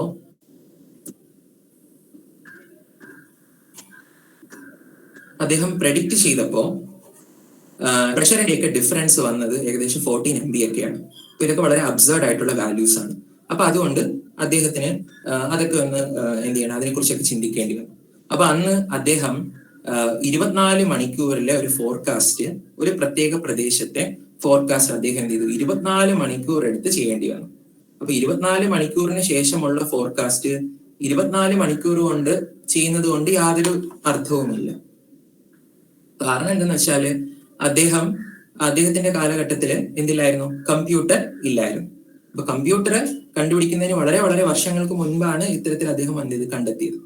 അപ്പോ അദ്ദേഹം അന്ന് പറഞ്ഞത് ഇതാണ്, ലോകത്തിലെ മുഴുവൻ കാലാവസ്ഥയെ പ്രഡിക്റ്റ് ചെയ്യണമെങ്കിൽ ഏകദേശം 64,000 ആൾക്കാർ എന്ത് ചെയ്യണം, ഒരു കെട്ടിടത്തിന്റെ പല പല പല നിലകളിലിരുന്ന് എത്രയോ ദിവസങ്ങൾ എടുത്ത് കഷ്ടപ്പെട്ടാൽ മാത്രമേ ലോകത്തിന്റെ മുഴുവൻ കാലാവസ്ഥയെ അന്ന് കണ്ടുപിടിക്കാൻ പറ്റുള്ളൂ എന്നാണ് പറഞ്ഞത്. അപ്പൊ അന്നത്തെ ചിത്രകാരന്റെ ഒരു ഭാവനയിൽ അദ്ദേഹം വിചാരിച്ചിരുന്ന ഒരു വെതർ ഫാക്ടറി എന്ന് പറയുന്നത് ഇതാണ് ഒരു വെതർ ഫാക്ടറി. ഓക്കെ, കാരണം അന്ന് കമ്പ്യൂട്ടേഴ്സ് കണ്ടെത്തിയിട്ടില്ലായിരുന്നു. അടുത്തതായി പിന്നീട് ഫേമസ് ആയ മറ്റൊരു മാത്തമാറ്റീഷ്യൻ, അതായത് ഏകദേശം 30 വർഷങ്ങൾക്ക് ശേഷം. ഹലോ, ഇത് കേൾക്കുന്നുണ്ടല്ലോ? കേൾക്കാം കാർത്തിക്, നന്നായി കേൾക്കാം. ഓക്കെ. അപ്പോ അന്ന് എന്താണ് മറ്റൊരു മാത്തമാറ്റീഷ്യനായ ജോൺ വോൺ ന്യൂമാൻ, നിങ്ങൾക്ക് എല്ലാവർക്കും കേട്ടിട്ടുണ്ടാവും. മോഡേൺ കമ്പ്യൂട്ടേഴ്സ് ഒക്കെ ഡെവലപ്പ് ചെയ്ത ഒരു പൊളിമാത്ത് ആണ് അദ്ദേഹം. ഒരുപാട് ഒരുപാട് സബ്ജക്ട്സിൽ അദ്ദേഹത്തിന് കോൺട്രിബ്യൂഷൻസ് ഉണ്ട്. അപ്പൊ അദ്ദേഹം വളരെ ഫേമസ് ആയ ഒരു മാത്തമാറ്റീഷ്യൻ ആയിരുന്നു. അതുപോലെ ഫിസിക്സിലെ ക്വാണ്ടം മെക്കാനിക്സിലൊക്കെ ന്യൂമാൻ ഓപ്പറേറ്റേഴ്സ് അതുപോലെ കുറെ കോൺട്രിബ്യൂഷൻസ് നടത്തിയ ഒരു വ്യക്തിയാണ് ജോൺ വോൺ ന്യൂമാൻ. അദ്ദേഹം അന്ന് കണ്ടെത്തിയിരുന്ന ENIAC എന്ന് പറയുന്ന electronic numerical integration analytic computer use ചെയ്തുകൊണ്ട് അദ്ദേഹം ന്യൂമറിക്കൽ വെതർ പ്രഡിക്ഷൻ നടത്താൻ നോക്കി. അത് മാനുവലി റിച്ചാർഡ്സൺ പറഞ്ഞത് അദ്ദേഹം കമ്പ്യൂട്ടറിന്റെ സഹായത്തോടു കൂടി അന്ന് ഒരു ഒരു മോഡൽ പോലെ, അതായത് കമ്പ്യൂട്ടറിനുള്ളില് ഈ ഇക്വേഷൻസ് എങ്ങനെ വേരി ചെയ്യും എന്നൊക്കെ കമ്പ്യൂട്ടറിനെ പഠിപ്പിക്കുന്നു. എന്നിട്ട് കറന്റ് സ്റ്റേറ്റ് ആ കമ്പ്യൂട്ടറിനകത്ത് ഇനീഷ്യലൈസ് ചെയ്താൽ അതെങ്ങനെ പിന്നീട് ഭാവിയിൽ മാറുന്നു എന്നൊക്കെ അദ്ദേഹം എന്ത് ചെയ്തു, കമ്പ്യൂട്ടറിന്റെ സഹായത്തോടു കൂടി അദ്ദേഹത്തിന് എന്ത് ചെയ്യാൻ പറ്റി, അദ്ദേഹത്തിന് അങ്ങനെ ഒരു പ്രോജക്റ്റ് തന്നെ അദ്ദേഹം തുടങ്ങി എന്നാണ് പറയുന്നത്. ന്യൂമറിക്കൽ വെതർ പ്രഡിക്ഷൻ പ്രോജക്റ്റ് എന്നാണ് അതിന്റെ പേര്. എന്നിട്ട് പിന്നീട് അദ്ദേഹത്തിന് അതേ പാത പിന്തുടർന്ന മറ്റൊരു ശാസ്ത്രജ്ഞനുണ്ട്, ജൂൾ ചാർണി എന്ന് പറയും. അദ്ദേഹം ആ ഒരു പ്രോജക്റ്റിന്റെ ലീഡർ ആയിരുന്നു, ന്യൂമറിക്കൽ വെതർ പ്രഡിക്ഷൻ പ്രോജക്റ്റ്. ഇവരൊക്കെ പ്രിൻസ്റ്റൺ യൂണിവേഴ്സിറ്റിയിലുള്ള ആൾക്കാരായിരുന്നു. അപ്പൊ ഇവര് അവിടെ ഒരു പ്രോജക്റ്റ് തുടങ്ങുകയും അത് പിന്നീട് ഈ ജൂൾ ചാർണി എന്ന് പറയുന്ന സയന്റിസ്റ്റ് ആണ് പിന്നീട് അതിനെ ലീഡ് ചെയ്തത് എന്നാണ് പറയുന്നത്. അപ്പൊ ജൂൾ ചാർണി ഇതുപോലെ എന്ത് ചെയ്തു, കമ്പ്യൂട്ടർ സിമുലേഷൻസ് യൂസ് ചെയ്തുകൊണ്ട് ന്യൂമറിക്കൽ വെതർ പ്രഡിക്ഷൻ കണ്ടുപിടിക്കാൻ നോക്കി. പക്ഷെ അദ്ദേഹത്തിന് അട്ടർ ഫെയിലിയർ ആയിരുന്നു. ന്യൂമറിക്കൽ വെതർ പ്രഡിക്ഷൻ പ്രഡിക്ട് ചെയ്ത വാല്യൂസ് എന്ന് പറയുന്നത് വളരെ ഫെയിലിയർ ആയിരുന്നു. അപ്പൊ പിന്നീട് അദ്ദേഹത്തിന് മനസ്സിലായി ഈ ഫെയിലിയറിന് കാരണം എന്താണെന്ന് വെച്ചാൽ ഈ പ്രിമിറ്റീവ് ഇക്വേഷൻസ് ഇല്ലേ, അതായത് ഈ ഇക്വേഷനുകളിൽ ചില മാറ്റങ്ങൾ വരുത്തിയാൽ അല്ലെങ്കിൽ ചില ഘടകങ്ങൾ, ചില കമ്പോണൻസ് എന്ന് പറയുന്നത് ആവശ്യമില്ലാത്ത കാര്യങ്ങളാണ്. ഈ ആവശ്യമില്ലാത്ത കാര്യങ്ങളെയൊക്കെ നമുക്ക് മാറ്റിക്കഴിഞ്ഞാൽ നമുക്ക് കുറച്ചുകൂടെ ആക്യുറേറ്റ് ആയിട്ട് ഫോർകാസ്റ്റ് ചെയ്യാൻ പറ്റും എന്നൊക്കെ അദ്ദേഹം മനസ്സിലാക്കി. അതിനെയാണ് നമ്മൾ പിന്നീട് സ്കെയിൽ അനാലിസിസ് എന്ന് വിളിക്കും. അദ്ദേഹം കുറെ ഹൈ ഫ്രീക്വൻസി സൊല്യൂഷൻസ് ഒക്കെ വന്നു, അതിനെയൊക്കെ എടുത്ത് കളഞ്ഞു. ആ സൊല്യൂഷനിൽ വന്ന ഹൈ ഫ്രീക്വൻസി, അതായത് ഗ്രാവിറ്റേഷണൽ വേവ്സ് അതുപോലെ സൗണ്ട് വേവ്സിനെയൊക്കെ അദ്ദേഹം ഫിൽട്ടർ ഔട്ട് ചെയ്തു. അപ്പൊ പിന്നീട് അദ്ദേഹത്തിന് ആക്യുറേറ്റ് ആയിട്ടുള്ള പ്രഡിക്ഷൻസ് കിട്ടിയെന്നും അങ്ങനെ ഫിൽട്ടർ ഔട്ട് ചെയ്ത് കളഞ്ഞപ്പോൾ ആദ്യം കുറെ അദ്ദേഹം ആവശ്യമുള്ള കാര്യങ്ങളെയും ഫിൽട്ടർ ചെയ്ത് കളഞ്ഞു. പിന്നീട് വീണ്ടും അദ്ദേഹം പ്രിമിറ്റീവ് ഇക്വേഷൻസ് ഒന്നുകൂടെ കൺസ്ട്രക്ട് ചെയ്തിട്ട് അതിനെ സിമുലേറ്റ് ചെയ്തു. അങ്ങനെയൊക്കെയാണ് അദ്ദേഹം പിന്നീട് കണ്ടെത്തിയത്. അപ്പോൾ അങ്ങനെയാണ് ഈ ന്യൂമറിക്കൽ വെതർ പ്രഡിക്ഷൻ എന്ന് പറയുന്ന ആ ഒരു അതിന്റെ ചരിത്രപരമായ നാഴികക്കല്ലുകൾ ഇതാണ്. അപ്പം ഇതിലെ ബർക്ക്നീസ് പറഞ്ഞ ഒരു സ്റ്റേറ്റ്മെന്റ് ഉണ്ട്, it could take years to drill a tunnel through a mountain. Many a worker will not live to witness a breakthrough. Nonetheless will not bar others from later riding through the tunnel at express train speed. അതായത് ഒരു പുതിയൊരു കണ്ടുപിടുത്തം കണ്ടെത്തിയ ഒരാൾക്ക് അത് succeed ചെയ്യാൻ പറ്റണമെന്നില്ല. പക്ഷെ അത് പിന്നീടുള്ള ആൾക്കാർക്ക് വലിയ ഒരു ബ്രേക്ക് ത്രൂ ആയിരിക്കും, അല്ലെങ്കിൽ വലിയൊരു പാതയായിരിക്കും അവർക്ക് പിന്തുടർന്ന് കൊടുക്കാൻ പോകുന്നത്. അപ്പൊ ഇത് വളരെ ഒരു മോട്ടിവേറ്റിംഗ് ആയിട്ടുള്ള ഒരു ക്വാട്ടാണ് ബർക്ക്നീസിന്റെ. ഓക്കെ, അടുത്തത് നമ്മൾ ലോറൻസിന്റെ ശലഭങ്ങളിലേക്ക് പോവുകയാണ്. അപ്പം ലോറൻസ് എന്ന് പറയുന്നത് ജൂൾ ചാർണിയുടെ ഒരു ക്ലാസ്മേറ്റ് ആയിരുന്നു, സഹപാഠിയായിരുന്നു. അപ്പൊ ലോറൻസും എന്ത് ചെയ്തു, ചാർണിയുടെ പാത പിന്തുടർന്ന് ഒരു കമ്പ്യൂട്ടറൊക്കെ എടുത്തു വെച്ചിട്ട് എന്ത് ചെയ്തു, അദ്ദേഹം 12 വേരിയബിൾസ് എടുത്തു. 12 വേരിയബിൾസ്, അതായത് പ്രഷർ, ടെമ്പറേച്ചർ, അങ്ങനെ കുറെ എന്തൊക്കെയോ വേരിയബിൾസ് അദ്ദേഹം എടുത്തിട്ട് ഒരു 12 ഇക്വേഷനും എടുത്തു. അതായത് ഈ വേരിയബിൾസ് എങ്ങനെയാണ് ചേഞ്ച് ചെയ്യുന്നത്, ആ ചേഞ്ച് ചെയ്യുന്നതിന്റെ ഗവേൺ ചെയ്യുന്ന 12 ഇക്വേഷനും അദ്ദേഹം എടുത്തിട്ട് ഒരു കമ്പ്യൂട്ടറിനെ സിമുലേറ്റ് ചെയ്തിട്ട് അതിന് കുറെ വാല്യൂസ് ഇട്ട് കൊടുത്തിട്ട് എന്ത് ചെയ്തു, അദ്ദേഹം ഇങ്ങനെ കുറെ മാസങ്ങൾക്ക് ശേഷം ഇങ്ങനെ ഈ കാലാവസ്ഥ എങ്ങനെ മാറും, കുറെ മാസങ്ങൾക്ക് ശേഷം കാലാവസ്ഥ എങ്ങനെ മാറും, ഒരു ഉദാഹരണത്തിന് 3 മാസത്തിന്റെ കാലാവസ്ഥ എങ്ങനെയായിരിക്കും, 3 മാസം കഴിഞ്ഞാൽ ഈ വേരിയബിൾസിന്റെ വാല്യൂസ് എങ്ങനെയായിരിക്കും എന്നൊക്കെ അദ്ദേഹം എന്ത് ചെയ്തു, ആ കമ്പ്യൂട്ടറിനെ ഇട്ട് കൊടുത്തിട്ട് പോവുകയായിരുന്നു. അദ്ദേഹം ഒരു ചായ കുടിക്കാൻ വേണ്ടിയിട്ട് പുറത്തു പോയിട്ട് തിരിച്ച് അദ്ദേഹം വന്നിട്ട് എന്ത് ചെയ്തെന്ന് വെച്ചാല് കുറെ ഈ ആദ്യം മുതൽക്കേ ഒരു മോഡൽ റൺ ചെയ്യണം. അപ്പൊ 1 മാസത്തിന്റെ മോഡൽ റൺ ചെയ്ത് കഴിഞ്ഞു. അപ്പൊ ഇനി അടുത്ത പ്രാവശ്യം 2ാമത്തെ മാസത്തെ റൺ എടുക്കാൻ പറ്റണം. അപ്പൊ അദ്ദേഹം എന്ത് ചെയ്തെന്ന് വെച്ചാല് ഈ മോഡലിന്റെ വാല്യൂസ് ഒക്കെ വരുന്ന ഒരു പ്രിന്ററിലാണ് കേട്ടോ. അതായത് പ്രിന്ററിൽ ഇങ്ങനെ ഓരോരോ വാല്യൂസ് ഇങ്ങനെ പ്രിന്റ് ആയി വരും. പ്രഷർ, ടെമ്പറേച്ചർ, അങ്ങനെ ഇങ്ങനെ ഓരോരോ വാല്യൂസ് എങ്ങനെയാണ് ഓരോരോ സ്റ്റെപ്പ്, ടൈം സ്റ്റെപ്പ് 10 മിനിറ്റ്, ഓരോരോ 10 മിനിറ്റിൽ എങ്ങനെ മാറി മാറി മാറി വരുന്നു എന്നുള്ളത് ഇങ്ങനെ ഓരോ അതോ ദിവസമാണോ അദ്ദേഹം എങ്ങനെയാണ് എടുത്തതെന്ന് അറിയില്ല. പക്ഷെ എന്ത് ചെയ്ത് ഇങ്ങനെ ഓരോരോ വാല്യൂസ് ഇങ്ങനെ മാറി വന്നുകൊണ്ടേയിരിക്കും, ഒരു പ്രിന്ററിൽ ഇങ്ങനെ വന്നുകൊണ്ടേയിരിക്കും. അപ്പൊ അദ്ദേഹം എന്ത് ചെയ്തെന്ന് വെച്ചാല് ഒരു മാസത്തിന് വെയിറ്റ് ചെയ്യാതെ ആ ഒരു മാസം കഴിഞ്ഞുള്ള ആ വാല്യൂസ് ഇല്ലേ അതിനെടുത്ത് അയാള് വീണ്ടും ഇനിഷ്യൽ കണ്ടീഷൻ ആയിട്ട് കൊടുത്തു. എന്നിട്ട് അടുത്ത 2 മാസത്തേക്കുള്ളത് കണ്ടുപിടിക്കാൻ വേണ്ടിയിട്ട് നോക്കി. എന്നാൽ അദ്ദേഹത്തിന് കിട്ടിയ റിസൾട്ട് എന്ന് പറയുന്നത് വളരെ വളരെ വ്യത്യസ്തമായിരുന്നു. അതായത് അദ്ദേഹം കൊടുത്ത ഇനിഷ്യൽ കണ്ടീഷൻ 0.21, അതായത് ഇതായിരുന്നു ആദ്യം വന്നുകൊണ്ടിരുന്ന ആ പ്രിന്ററിൽ വന്നുകൊണ്ടിരുന്ന വാല്യൂസ്. അപ്പൊ ഇതേ വാല്യൂസ് തന്നെ വീണ്ടും അയാൾ എന്ത് ചെയ്തു, അദ്ദേഹം വീണ്ടും അതില് ആ കമ്പ്യൂട്ടറിൽ ഇനിഷ്യൽ കണ്ടീഷൻ ആയിട്ട് സിമുലേറ്റ് ചെയ്തപ്പോൾ കിട്ടിയ വാല്യൂ എന്ന് പറയുന്നത് വളരെ ഡിഫറെന്റ് ആയിരുന്നു. വളരെ വളരെ ഡിഫറെന്റ് ആയ 2 വാല്യൂസ് ആണ് അദ്ദേഹത്തിന് കിട്ടിയത്. എന്നാൽ കുറച്ച് സമയത്തേക്ക് ആ വാല്യൂസ് ഏകദേശം ഒക്കെ കൃത്യമായിട്ടായിരുന്നു, അതായത് ഒരുപോലെ ആയിരുന്നു. ആദ്യം ഉപയോഗിച്ച ഇനിഷ്യൽ കണ്ടീഷൻസും പിന്നീട് ഉപയോഗിച്ച ഇനിഷ്യൽ കണ്ടീഷൻസും ഏകദേശം ഒക്കെ ഒരുപോലെ ആയിരുന്നു അദ്ദേഹത്തിന് കിട്ടിയിരുന്നത്. അപ്പൊ എന്തുകൊണ്ടാണ് ഇങ്ങനെ ഒരു മാറ്റം വന്നതെന്ന് അദ്ദേഹം നോക്കിയപ്പോൾ അന്ന് വളരെ പഴയ കമ്പ്യൂട്ടർ ആയിരുന്നല്ലോ. പേനിയാക്കിലാണ് അദ്ദേഹം ഒരു എന്താ പറയാ ഒരു റോയൽ മക്ബി LGP30 എന്ന് പറയുന്ന വളരെ ലളിതമായ ഒരു കമ്പ്യൂട്ടറിലായിരുന്നു അദ്ദേഹം എന്ത് ചെയ്തിരുന്നത്, ഉപയോഗിച്ചിരുന്നത്. അപ്പൊ അതിന്റെ പുറത്തൊക്കെ പോയി നോക്കിയിട്ട് അദ്ദേഹം നോക്കിയപ്പം വാക്വം ട്യൂബ് എന്തെങ്കിലും കത്തിപ്പോയിട്ടുണ്ടോ എന്നൊക്കെ അദ്ദേഹം പോയി ഒന്ന് നോക്കി. അപ്പോഴ് വാക്വം ട്യൂബ് ഒക്കെ വളരെ വ്യക്തമായിട്ട് എന്താണ് വർക്ക് ചെയ്യുകയാണ്. അപ്പൊ പിന്നീട് അദ്ദേഹം എന്ത് ചെയ്തു, വീണ്ടും വീണ്ടും ഇങ്ങനെ കുറെ നോക്കിയപ്പോ വീണ്ടും വീണ്ടും എന്താണ് ഇങ്ങനെ ഇനിഷ്യൽ കണ്ടീഷൻസ് മാറ്റുന്നതിനനുസരിച്ച് വെതർ അങ്ങ് മാറിപ്പോവുകയാണ്. അതായത് ആദ്യം അദ്ദേഹം കിട്ടിയ വെതർ ആണെങ്കിൽ പിന്നീട് ആ ഇനിഷ്യൽ കണ്ടീഷൻ മാറ്റി വീണ്ടും കൊടുത്തപ്പോൾ അതേ ഇനിഷ്യൽ കണ്ടീഷൻ തന്നെയാണ് കൊടുത്തത്. പക്ഷെ മാറ്റി കൊടുത്തപ്പോൾ അയാൾക്ക് കിട്ടിയത് മറ്റു വേറൊരു വെതർ പാറ്റേൺ ആയിരുന്നു കിട്ടിയത്. ഇതിന് കറസ്പോണ്ടിങ് ആയ ഒരു വെതർ ആയിരുന്നു അയാൾക്ക് കിട്ടിയത്. അപ്പൊ അദ്ദേഹം പിന്നീട് അവിടുത്തെ ആ ഒരു കുഴപ്പത്തിന് കാരണം എന്താണെന്ന് വെച്ചാല് പ്രിന്ററിൽ കാണിക്കുന്ന വാല്യൂസ് എന്ന് പറയുന്നത് കംപ്ലീറ്റ് ആയിട്ടുള്ള വാല്യൂസ് അല്ല. കമ്പ്യൂട്ടറിൽ അതായത് 0.506127 ആയിരിക്കും കമ്പ്യൂട്ടറിൽ സ്റ്റോർ ചെയ്തിരിക്കുക. എന്നാൽ പ്രിന്ററിൽ കാണിക്കുന്നത് 0.506 എന്നായിരിക്കും. അതായത് ഈ 3 ഡെസിമൽ പ്ലേസസ് പ്രിന്ററിൽ വരില്ല. പക്ഷെ പ്രിന്ററിൽ വരുന്ന ഈ 0.506 ആണ് അദ്ദേഹം വീണ്ടും ഇനിഷ്യൽ കണ്ടീഷൻ ആയിട്ട് കൊടുത്തത്. അപ്പൊ അദ്ദേഹത്തിന് ഒരു കാര്യം മനസ്സിലാക്കി. അതായത് ഇനിഷ്യൽ കണ്ടീഷനിലുള്ള ചെറിയ ചെറിയ മാറ്റങ്ങൾ പോലും ഭാവിയില്, അതായത് കണ്ടോ ഈ 3 മാസങ്ങൾക്ക് ശേഷമുള്ള പ്രഡിക്ഷൻ എന്ന് പറയുന്നത് വളരെയധികം ഡിഫറെന്റ് ആയി അന്തരീക്ഷത്തിന് എങ്ങനെ ബാധിച്ചു എന്നുള്ളത് നമുക്ക് ഇവിടെ മനസ്സിലാക്കാൻ പറ്റും. ഒരു ക്ലൗഡി ഡേക്ക് പകരം ഒരു റെയിനി ഡേക്ക് പകരം അദ്ദേഹത്തിന് കിട്ടിയത് ഒരു കാം വെതർ ആയിട്ടുള്ള ഒരു ദിവസമാണ് അദ്ദേഹത്തിന് കിട്ടിയത്. അപ്പോ ഇതിനെക്കുറിച്ച് കൂടുതൽ മനസ്സിലാക്കാൻ വേണ്ടിയിട്ട് അദ്ദേഹം അന്തരീക്ഷത്തിന് 12 വേരിയബിൾസ് ഒക്കെ വെച്ചിട്ടല്ലേ പഠിച്ചുകൊണ്ടിരുന്നത്. അപ്പൊ അതിനൊന്ന് ചെറുതാക്കി സിംപ്ലിഫൈ ചെയ്ത് ലഘൂകരിച്ചു. ഒരു ടോയ് മോഡൽ ഓഫ് കൺവെക്ഷൻ ഉണ്ടാക്കി. അതായത് ഒരു അന്തരീക്ഷത്തിന് അദ്ദേഹം കുറച്ചുകൂടെയൊക്കെ ലഘൂകരിച്ച് ഒരു പ്ലെയിനിൽ ഒരു 2 ഡയമെൻഷണൽ പ്ലെയിനില് അന്തരീക്ഷത്തിന് അദ്ദേഹം ഒന്ന് സിംപ്ലിഫൈ ചെയ്തു.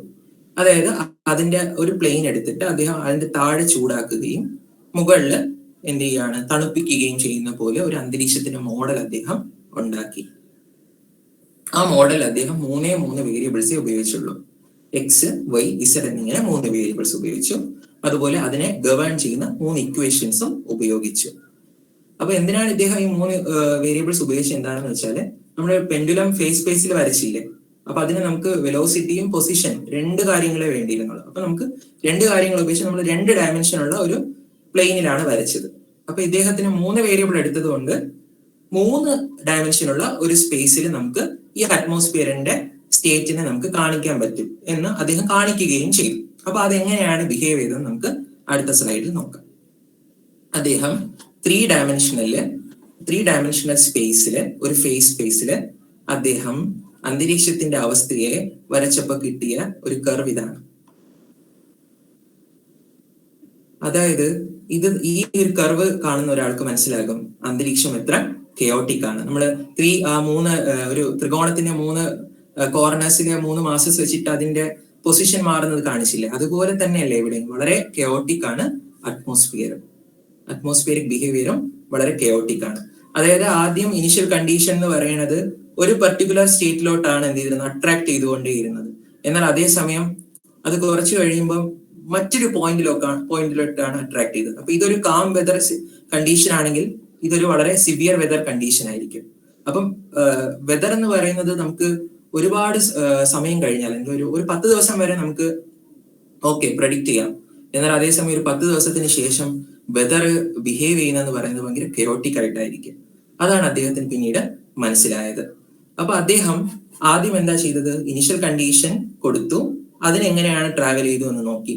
എന്നിട്ട് പിന്നീട് കൊടുത്ത ഇനിഷ്യൽ കണ്ടീഷൻ എന്ന് പറയുന്നത് ആദ്യം കൊടുത്ത ഇനിഷ്യൽ കണ്ടീഷനിൽ നിന്ന് ചെറിയൊരു വ്യത്യാസമേ ഉള്ളൂ. അതായത് ഒരു 10,000-ൽ ഒരു പാർട്ട് പോലും അതിനേക്കാളും കുറഞ്ഞ ഒരു വ്യത്യാസമേ ഉണ്ടായിരുന്നുള്ളൂ ലോറൻസ് കൊടുത്ത ആ ഇനിഷ്യൽ കണ്ടീഷനിലെ വ്യത്യാസം. അതായത് അവസാനത്തെ ആ ഒരു 3 ഡിജിറ്റ് എടുത്തില്ല അദ്ദേഹം.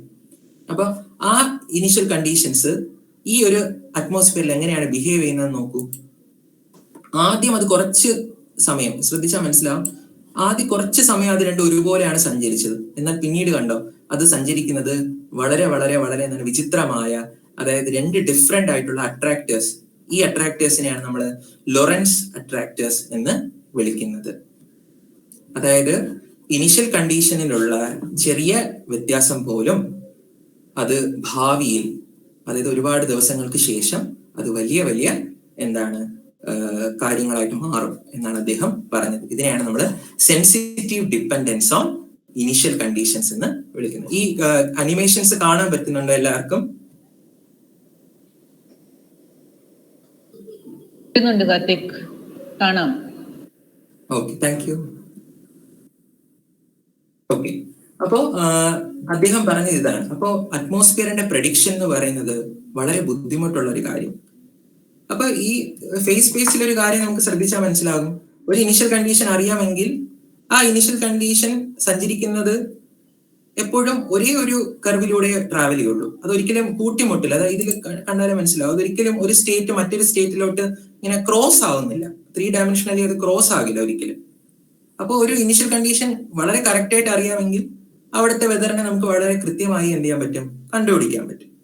പക്ഷെ ഇനിഷ്യൽ കണ്ടീഷനെ നമുക്ക് കറക്റ്റ് ആയിട്ട് അറിയാൻ കഴിയുമോ? അതൊരിക്കലും ഇല്ല. കാരണം നമ്മൾ അളക്കുന്ന ഇൻസ്ട്രുമെന്റ്സിനും ഒക്കെ ഇൻഹറന്റ് ആയ ചില എറേഴ്സ് ഉണ്ടാവും, അല്ലെങ്കിൽ ഇൻസ്ട്രുമെന്റൽ എറേഴ്സ് ഉണ്ടാവും. അപ്പൊ ഇനിഷ്യൽ കണ്ടീഷൻസിനെ നമുക്ക് ഒരിക്കലും പെർഫെക്റ്റ് ആക്യുറസിയിൽ മെഷർ ചെയ്യാൻ പറ്റില്ല.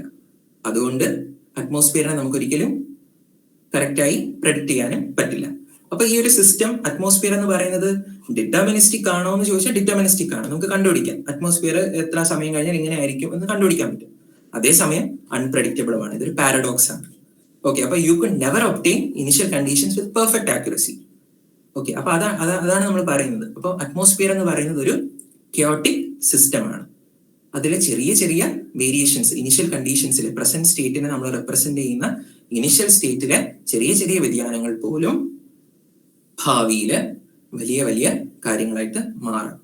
ഈ ഒരു ഇത് യൂറോപ്പിലും അല്ലെങ്കിൽ വിദേശത്തിലും ഒക്കെ ഈ ഒരു ഇതിനെ നമ്മൾ കാണിക്കാൻ വേണ്ടിയിട്ട് ബട്ടർഫ്ലൈ എഫക്റ്റ് എന്നാണ് പറയുന്നത്. അതായത് ഇത് പൊയറ്റിക്കലായിട്ട് പറയുന്നതാണ്. അതായത് ബട്ടർഫ്ലൈന്റെ ചെറിയ ചലനങ്ങൾ പോലും ഇനിഷ്യൽ കണ്ടീഷനിൽ വന്നു പെട്ടാൽ, ബട്ടർഫ്ലൈന്റെ ചെറിയ ചിറകടി കാരണം ഉണ്ടാവുന്ന ചെറിയ പ്രഷർ വേരിയേഷൻസ് പോലും ഇനിഷ്യൽ കണ്ടീഷൻസിൽ റിഫ്ലക്ട് ചെയ്താൽ അത് പിന്നീട് വരുന്നത് വലിയ വലിയ ഇമ്പാക്ട്സ് അതിന് ഉണ്ടാകും എന്നാണ് ഈ ബട്ടർഫ്ലൈ എഫക്റ്റ് പറയുന്നത്. അപ്പം ഒരു ബട്ടർഫ്ലൈക്ക് ഇങ്ങനെ ഒരു ടൈഫോൺ ഉണ്ടാക്കാൻ പറ്റുമോ, അല്ലെങ്കിൽ ഒരു ടൊർണാഡോ ഉണ്ടാക്കാൻ കഴിയുമോ എന്ന് ചോദിച്ചാൽ നോ. ബട്ടർഫ്ലൈ വിങ്സിന് അത്ര വലിയ ഇനിഷ്യൽ കണ്ടീഷൻസിൽ അത്ര വലിയ എഫക്റ്റ് ഉണ്ടാക്കാൻ കഴിയില്ല. കാരണം എന്താണെന്ന് വെച്ചാല് ബട്ടർഫ്ലൈന്റെ ചിറകടിക്കുമ്പോൾ അതിന് ചുറ്റുമുള്ള വായുവിൽ ഉണ്ടാകുന്ന ചെറിയ ചെറിയ ചെറിയ എഡീസ്, അല്ലെങ്കിൽ ചെറിയ ചുഴികൾ പോലെ ഉണ്ടാവും, ചുഴി പോലെയൊക്കെ ഉണ്ടാവും അതിന്റെ ചിറകിന്റെ മോഷൻ കാരണം.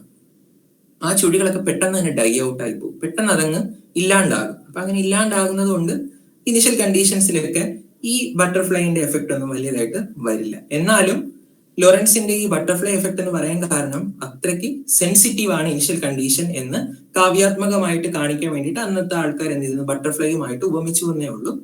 അപ്പൊ ഇത് but this fluctuation is insignificant compared to total air pressure. അതായത് മുഴുവൻ അന്തരീക്ഷത്തിന്റെ മർദ്ദവുമായിട്ട് നമ്മൾ കമ്പയർ ചെയ്ത ബട്ടർഫ്ലൈ എഫക്റ്റ് എന്ന് പറയുന്നത് ഉണ്ടാക്കുന്ന ചേഞ്ച് എന്ന് പറയുന്നത് വളരെ വളരെ വളരെ നെഗ്ലിജിബിൾ ആണ്. അപ്പൊ അതുകൊണ്ട് നമുക്ക് ബട്ടർഫ്ലൈ എഫക്റ്റ് ശരിയാണോ എന്ന് ചോദിച്ചാൽ എന്താണ് ശരിയല്ല. ബട്ടർഫ്ലൈക്ക് എന്താ പറയാൻ ടൈഫോൺ ഒന്നും ഉണ്ടാക്കാനുള്ള അത്രയും ശക്തിയില്ല. ഓക്കെ, അപ്പോ ബട്ടർഫ്ലൈ എഫക്ട് നമ്മൾ കഴിഞ്ഞു. ഇനി അതിനുശേഷം എങ്ങനെയാണ് വെതർ അതായത് അന്തരീക്ഷത്തിനെ പ്രഡിക്റ്റ് ചെയ്യുന്നത് എങ്ങനെയാണ് എന്ന് നമുക്ക് നോക്കാം. അപ്പൊ ഞാനത് പറഞ്ഞു കഴിഞ്ഞു. ഒരു സ്ഥലത്തെ ഒരു പ്രത്യേക സമയത്തെ അന്തരീക്ഷത്തിന്റെ സ്ഥിതിയാണല്ലോ നമ്മൾ വെതർ എന്ന് പറയുന്നത്. അതിനെ നമുക്ക് 7 വേരിയബിൾസ് കൊണ്ട്, ഈ 7 വേരിയബിൾസ് ആണ് ഇന്ന് നമ്മൾ ഉപയോഗിക്കുന്നത് പറയുന്നത് വളരെ കൗതുകമാണ്. അതായത് ബെർക്ക്നീസ് എന്ന് പറഞ്ഞ കാര്യം തന്നെയാണ് ഇന്ന് നമ്മൾ ഉപയോഗിക്കുന്നത്. 7 വേരിയബിൾസ് തന്നെയാണ് ഇന്നും ഉപയോഗിക്കുന്നത്. അതുപോലെ 7 വേരിയബിൾസ് എങ്ങനെ മൂവ് ചെയ്യുന്നു എന്ന് പറയുന്നത് 7 ഇക്വേഷൻസ് വെച്ചിട്ടാണ്. നമ്മൾ പറഞ്ഞില്ല, conservation of mass, conservation of moisture, then conservation of energy, then equation of state, അതുപോലെ അങ്ങനെ ഈ ഇക്വേഷൻസ് വെച്ചിട്ട് തന്നെയാണ് ഇന്ന് നമ്മൾ വെതർ പ്രഡിക്ഷൻ സാധ്യമാക്കുന്നത്. അപ്പോൾ വെതർ പ്രഡിക്ഷൻ ചെയ്യാൻ വേണ്ടിയിട്ട് നമ്മൾ എന്താ ചെയ്തിരിക്കുന്നതെന്ന് വെച്ചാൽ, വെതർ പ്രഡിക്ഷൻ നമുക്ക് ആദ്യം നമ്മൾ നോക്കേണ്ടത് ഡൊമൈനാണ്. അതായത് എവിടെയാണ് പ്രഡിക്റ്റ് ചെയ്യേണ്ടത്, അല്ലെങ്കിൽ ഏതൊക്കെ പ്രദേശത്തിനാണ് പ്രഡിക്റ്റ് ചെയ്യേണ്ടത്. അതായത് ഭൂമി മുഴുവനായി നമുക്ക് പ്രഡിക്റ്റ് ചെയ്യാം. അതായത് ആഗോളതലത്തിൽ നമുക്ക് വെതർ പ്രഡിക്റ്റ് ചെയ്യാം, അല്ലെങ്കിൽ ഒരു പ്രത്യേക ഒരു സ്ഥലത്ത് നമുക്ക് വെതർ പ്രഡിക്റ്റ് ചെയ്യാം. അപ്പൊ ആഗോളതലത്തിൽ പ്രഡിക്റ്റ് ചെയ്യാൻ വേണ്ടിയിട്ട് നമ്മൾ എന്താ ചെയ്തിരിക്കുന്നതെന്ന് വെച്ചാൽ, ഭൂമിയുടെ അന്തരീക്ഷത്തെ നമ്മൾ പല പല പല പല പല പല ചെറിയ ചെറിയ ചെറിയ ചെറിയ ചെറിയ ബോക്സസ് പോലെ നമ്മൾ ഗ്രിഡുകളായി തിരിച്ചിട്ടുണ്ട്. ഗ്രിഡുകൾ എന്ന് പറയുമ്പോൾ പ്രതലത്തിൽ മാത്രമല്ല ഗ്രിഡുകൾ ഉള്ളത്, അന്തരീക്ഷത്തിന് മുകളിലോട്ടും ഗ്രിഡുകളുണ്ട്, വെർട്ടിക്കലായിട്ടും ഗ്രിഡുകളുണ്ട്. കണ്ടോ, ഇവിടെ കണ്ട ഓരോരോ അന്തരീക്ഷത്തിന് ഓരോരോ പ്രഷർ ലെവൽ, സിഗ്മ സർഫസ് എന്ന് വിളിക്കും. ആ സിഗ്മ ലെവലിലും നമ്മൾ ഒരുപാട് എന്ത് ചെയ്തിട്ടുണ്ട്, ഒരുപാട് ലെവൽസ് ഇങ്ങനെ ഓരോരോ പാളിയായിട്ട് ഓരോരോ ഗ്രിഡ് ബോക്സസ് ആയിട്ട് നമ്മൾ അതിന് മുകളിൽ ഒന്നൊന്നായിട്ട് വെച്ചിരിക്കുകയാണ്. അപ്പൊ ഈ ഗ്രിഡ് പോയിന്റ്സിലെ 7 വേരിയബിൾസിന്റെ ടൈം എവല്യൂഷൻ എങ്ങനെയാണ്, അല്ലെങ്കിൽ ഭാവിയിൽ എങ്ങനെയാണ് ഈ വേരിയബിൾസ് മാറുന്നത് എന്നതാണ് നമ്മൾ സത്യം പറഞ്ഞ വെതർ പ്രഡിക്ഷനിൽ കണ്ടുപിടിക്കുന്നത്. അപ്പോൾ വെതർ പ്രഡിക്ഷൻ കണ്ടുപിടിക്കാൻ നമുക്ക് ആദ്യം present state of the system ഇട്ട് കൊടുക്കേണ്ടത്, അല്ലെങ്കിൽ മോഡലിന് നമ്മൾ ആദ്യം ഇനിഷ്യൽ കണ്ടീഷൻ ഇട്ട് കൊടുക്കേണ്ടത്. അപ്പൊ ഇനിഷ്യൽ കണ്ടീഷൻസ് എങ്ങനെയാണ് അളക്കുന്നത്? ഇനിഷ്യൽ കണ്ടീഷൻസ് അളക്കുന്നത് ഒബ്സർവേറ്ററികളിലാണ്. അതായത് നമ്മുടെ ഒബ്സർവേറ്ററി പോലെ മറ്റു പല കാര്യങ്ങൾ ഉപയോഗിച്ചുകൊണ്ട്. അതായത് ഒബ്സർവേറ്ററി, ഉദാഹരണത്തിന് ഒബ്സർവേറ്ററിയുടെ കാര്യം പറയാം. ഭൂമിയുടെ ഉപരിതലത്തിൽ നമുക്ക് ഒരുപാട് ഒബ്സർവേറ്ററീസ് ഉണ്ട്. ഈ ഒബ്സർവേറ്ററീസ് എന്ത് ചെയ്യും, ഓരോരോ സമയത്തെയും അല്ലെങ്കിൽ ഓരോരോ പ്രത്യേക സിനോപ്റ്റിക് അവേഴ്സ് എന്ന് പറയും, ഓരോ സിനോപ്റ്റിക് അവേഴ്സിലെയും പ്രഷറിന്റെ വാല്യൂ, ടെമ്പറേച്ചറിന്റെ വാല്യൂ, ഹ്യൂമിഡിറ്റിന്റെ വാല്യൂ, അങ്ങനെ പല പല ഈ 7 വേരിയബിൾസിന്റെയും വാല്യൂസ് ഓരോരോ സിനോപ്റ്റിക് അവേഴ്സിലും എല്ലായിടത്തും ഒരുപോലെ മെഷർ ചെയ്ത് ഈ സിസ്റ്റത്തിലേക്ക് ഇട്ട് കൊടുക്കുകയാണ് ചെയ്യുന്നത്. എന്നാൽ ഒരു കാര്യം ശ്രദ്ധിക്കേണ്ടത്, ഒബ്സർവേറ്ററി സിസ്റ്റം എന്ന് പറയുന്നത് ഈ ഗ്രിഡ് സിസ്റ്റത്തിന്റെ അത്രയും പോപ്പുലേറ്റഡ് അല്ല. അതായത് ഒബ്സർവേറ്ററി സിസ്റ്റവും ഗ്രിഡ് സിസ്റ്റവും കോയിൻസൈഡ് ചെയ്യണമെന്നൊന്നും ഇല്ല. അപ്പൊ അങ്ങനെയുള്ള സമയത്ത് ഈ ഒബ്സർവേറ്ററിയിൽ നിന്ന് എടുക്കുന്ന വാല്യൂസ് എന്ന് പറയുന്നത് ഒരുപാട് എറേഴ്സ് ഉണ്ടാവും. അപ്പൊ ഈ എറേഴ്സിനെയൊക്കെ നമ്മൾ ചെക്ക് ചെയ്യണം, അല്ലെങ്കിൽ ക്വാളിറ്റി ചെക്ക് ചെയ്യണം, അല്ലെങ്കിൽ ഒരുപാട് കാര്യങ്ങൾ അതിനകത്തുണ്ട്. അതിനെ നമ്മൾ പ്രീ പ്രോസസ്സിംഗ് എന്ന് വിളിക്കും. അപ്പൊ ഒരുപാട് പ്രീ പ്രോസസ്സിംഗ് മെത്തഡോളജീസ് ഒക്കെ കഴിഞ്ഞ ശേഷം അതിനെ ഇന്റർപൊലേറ്റ് ചെയ്യും. അതിനെ ഇന്റർപൊലേഷൻ എന്ന് പറയാം. അതായത് ഗ്ലോബൽ സ്റ്റാറ്റിസ്റ്റിക്കൽ ഇന്റർപൊലേഷൻ എന്ന് പറയുന്ന ഒരു ഇന്റർപൊലേഷൻ വെച്ചിട്ടാണ് നമ്മൾ എന്ത് ചെയ്യുന്നത്, ഈ ഇതിനകത്തേക്ക് ഈ ഡേറ്റനെ ഇട്ട് കൊടുക്കുന്നത്. ആ ഡേറ്റനെ ഇട്ട് കൊടുക്കുന്നത് അതിനാണ് നമ്മൾ അസിമിലേഷൻ, ഡേറ്റ അസിമിലേഷൻ എന്ന് വിളിക്കും.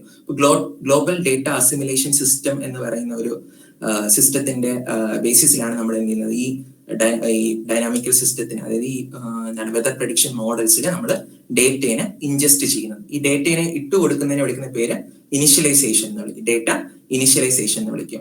ഈ ഗ്രിഡ് പോയിന്റുകളുടെ നീളം, ഒരു ഗ്രിഡ് പോയിന്റ് എത്രയാണ് അതിന്റെ നീളം, അതിന്റെ വീതി, നമ്മൾ പൊതുവെ ഉപയോഗിക്കുന്നത് സ്ക്വയർ ഗ്രിഡുകളാണ്. സ്ക്വയർ ഗ്രിഡുകൾ അല്ലാതെയും നമുക്ക് ഉപയോഗിക്കാം, മറ്റ് ട്രയാങ്കുലർ ഗ്രിഡ്സും നമുക്ക് ഉപയോഗിക്കാം. ഈ ഗ്രിഡിന്റെ വീതി എന്നൊക്കെ പറയുന്നത് ന്യൂമറിക്കൽ വെതർ പ്രഡിക്ഷൻ വളരെ ഇമ്പോർട്ടന്റ് ആണ്. ഇതിനെയാണ് നമ്മൾ റെസല്യൂഷൻ എന്നൊക്കെ വിളിക്കുക, ഒരു മോഡലിന്റെ റെസല്യൂഷൻ എന്ന് പറയുന്നത്. അപ്പോൾ നമ്മുടെ ഇന്ത്യയിൽ നമ്മുടെ IMD ഉപയോഗിക്കുന്ന ഒരു ഗ്ലോബൽ ഫോർകാസ്റ്റിംഗ് സിസ്റ്റമാണ് IMD GFS എന്ന് പറയുന്നത്. ആ IMD GFSന്റെ റെസല്യൂഷൻ എന്ന് പറയുന്നത് ഈ ഒരു ഗ്രിഡിന്റെ വീതി എന്ന് പറയുന്നത് ഏകദേശം 12.5 കിലോമീറ്റർ ആണ്. 12.5 by 12.5 ഒരു സ്ക്വയർ ഗ്രിഡ് ആണ്. അപ്പൊ 12.5 കിലോമീറ്റർ വീതിയും 12.5 കിലോമീറ്റർ നീളവുമുള്ള ഒരു സ്ക്വയർ ഗ്രിഡിലാണ് നമ്മൾ എന്ത് ചെയ്യുന്നത്, ഇതിനെ എന്ത് ചെയ്തിരിക്കുന്നത്, ഗ്ലോബൽ ഫോർകാസ്റ്റിംഗ് സിസ്റ്റത്തിൽ ഉപയോഗിക്കുന്നത്.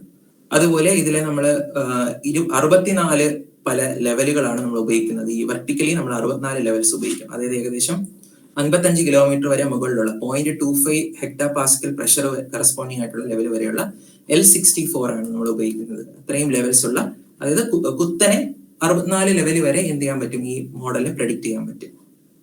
ഈ കുത്തനെയുള്ള ഈ ഇതിനും നമുക്ക് പ്രഷറും ടെമ്പറേച്ചറും ഒക്കെ ഇട്ട് കൊടുക്കണ്ടേ. അപ്പൊ അത് നമുക്ക് കിട്ടുക എന്ന് പറയുന്നത് എന്താണ്, നമ്മുടെ സാറ്റലൈറ്റ് ഡേറ്റയിൽ നിന്നും അതുപോലെ തന്നെ റേഡിയോ സോണ്ട് ഒബ്സർവേഷൻസിൽ നിന്നും അതുപോലെ തന്നെ കടലിലേക്ക് എന്താണ് ഡേറ്റ നമുക്ക് കിട്ടുന്നത് മറൈൻ ഒബ്സർവേഷൻസ്, ബുയൂസ് ഒബ്സർവേഷൻസ്, അങ്ങനെ ഒരുപാട് ഒബ്സർവേഷൻസിന്റെ നിന്നാണ് നമുക്ക് ഈ ഡേറ്റ ഇട്ട് കൊടുക്കുന്നത്. അപ്പോൾ ഇങ്ങനെ മോഡലിൽ ഇങ്ങനെ ഡേറ്റ ഇനിഷ്യലൈസ് ചെയ്ത് കഴിഞ്ഞാൽ മോഡൽ എന്ത് ചെയ്യും, ഓരോ ടൈം സ്റ്റെപ്പിലും ഈ ടൈം സ്റ്റെപ്പും ഈ ഗ്രിഡിന്റെ ലെങ്ത്തും തമ്മിൽ ഭയങ്കര എന്താണ് ഒരു ആനുപാതികമായിട്ടില്ലെങ്കിൽ നമുക്ക് ആ മോഡൽ ഫോർകാസ്റ്റ് ചെയ്യുന്നത് നമുക്ക് വിശ്വസിക്കാനാകില്ല, അല്ലെങ്കിൽ അതിനൊരു ഇൻസ്റ്റെബിലിറ്റി ഉണ്ടാവും. അതിനെ കമ്പ്യൂട്ടേഷണൽ ഇൻസ്റ്റെബിലിറ്റി എന്നൊക്കെ വിളിക്കും.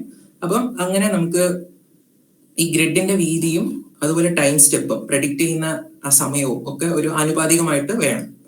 അപ്പൊ അങ്ങനെ നമുക്ക് ഈ ഒരിക്കലും ഇനിഷ്യൽ വാല്യൂസ് ഇട്ട് കഴിഞ്ഞാൽ ഒരു സിസ്റ്റത്തില്, അതായത് ഒരു കമ്പ്യൂട്ടറാണ് ഇതെല്ലാം കമ്പ്യൂട്ടിംഗ് ആണ് ചെയ്യുന്നത്, പാരലൽ കമ്പ്യൂട്ടിംഗ് ആണ്.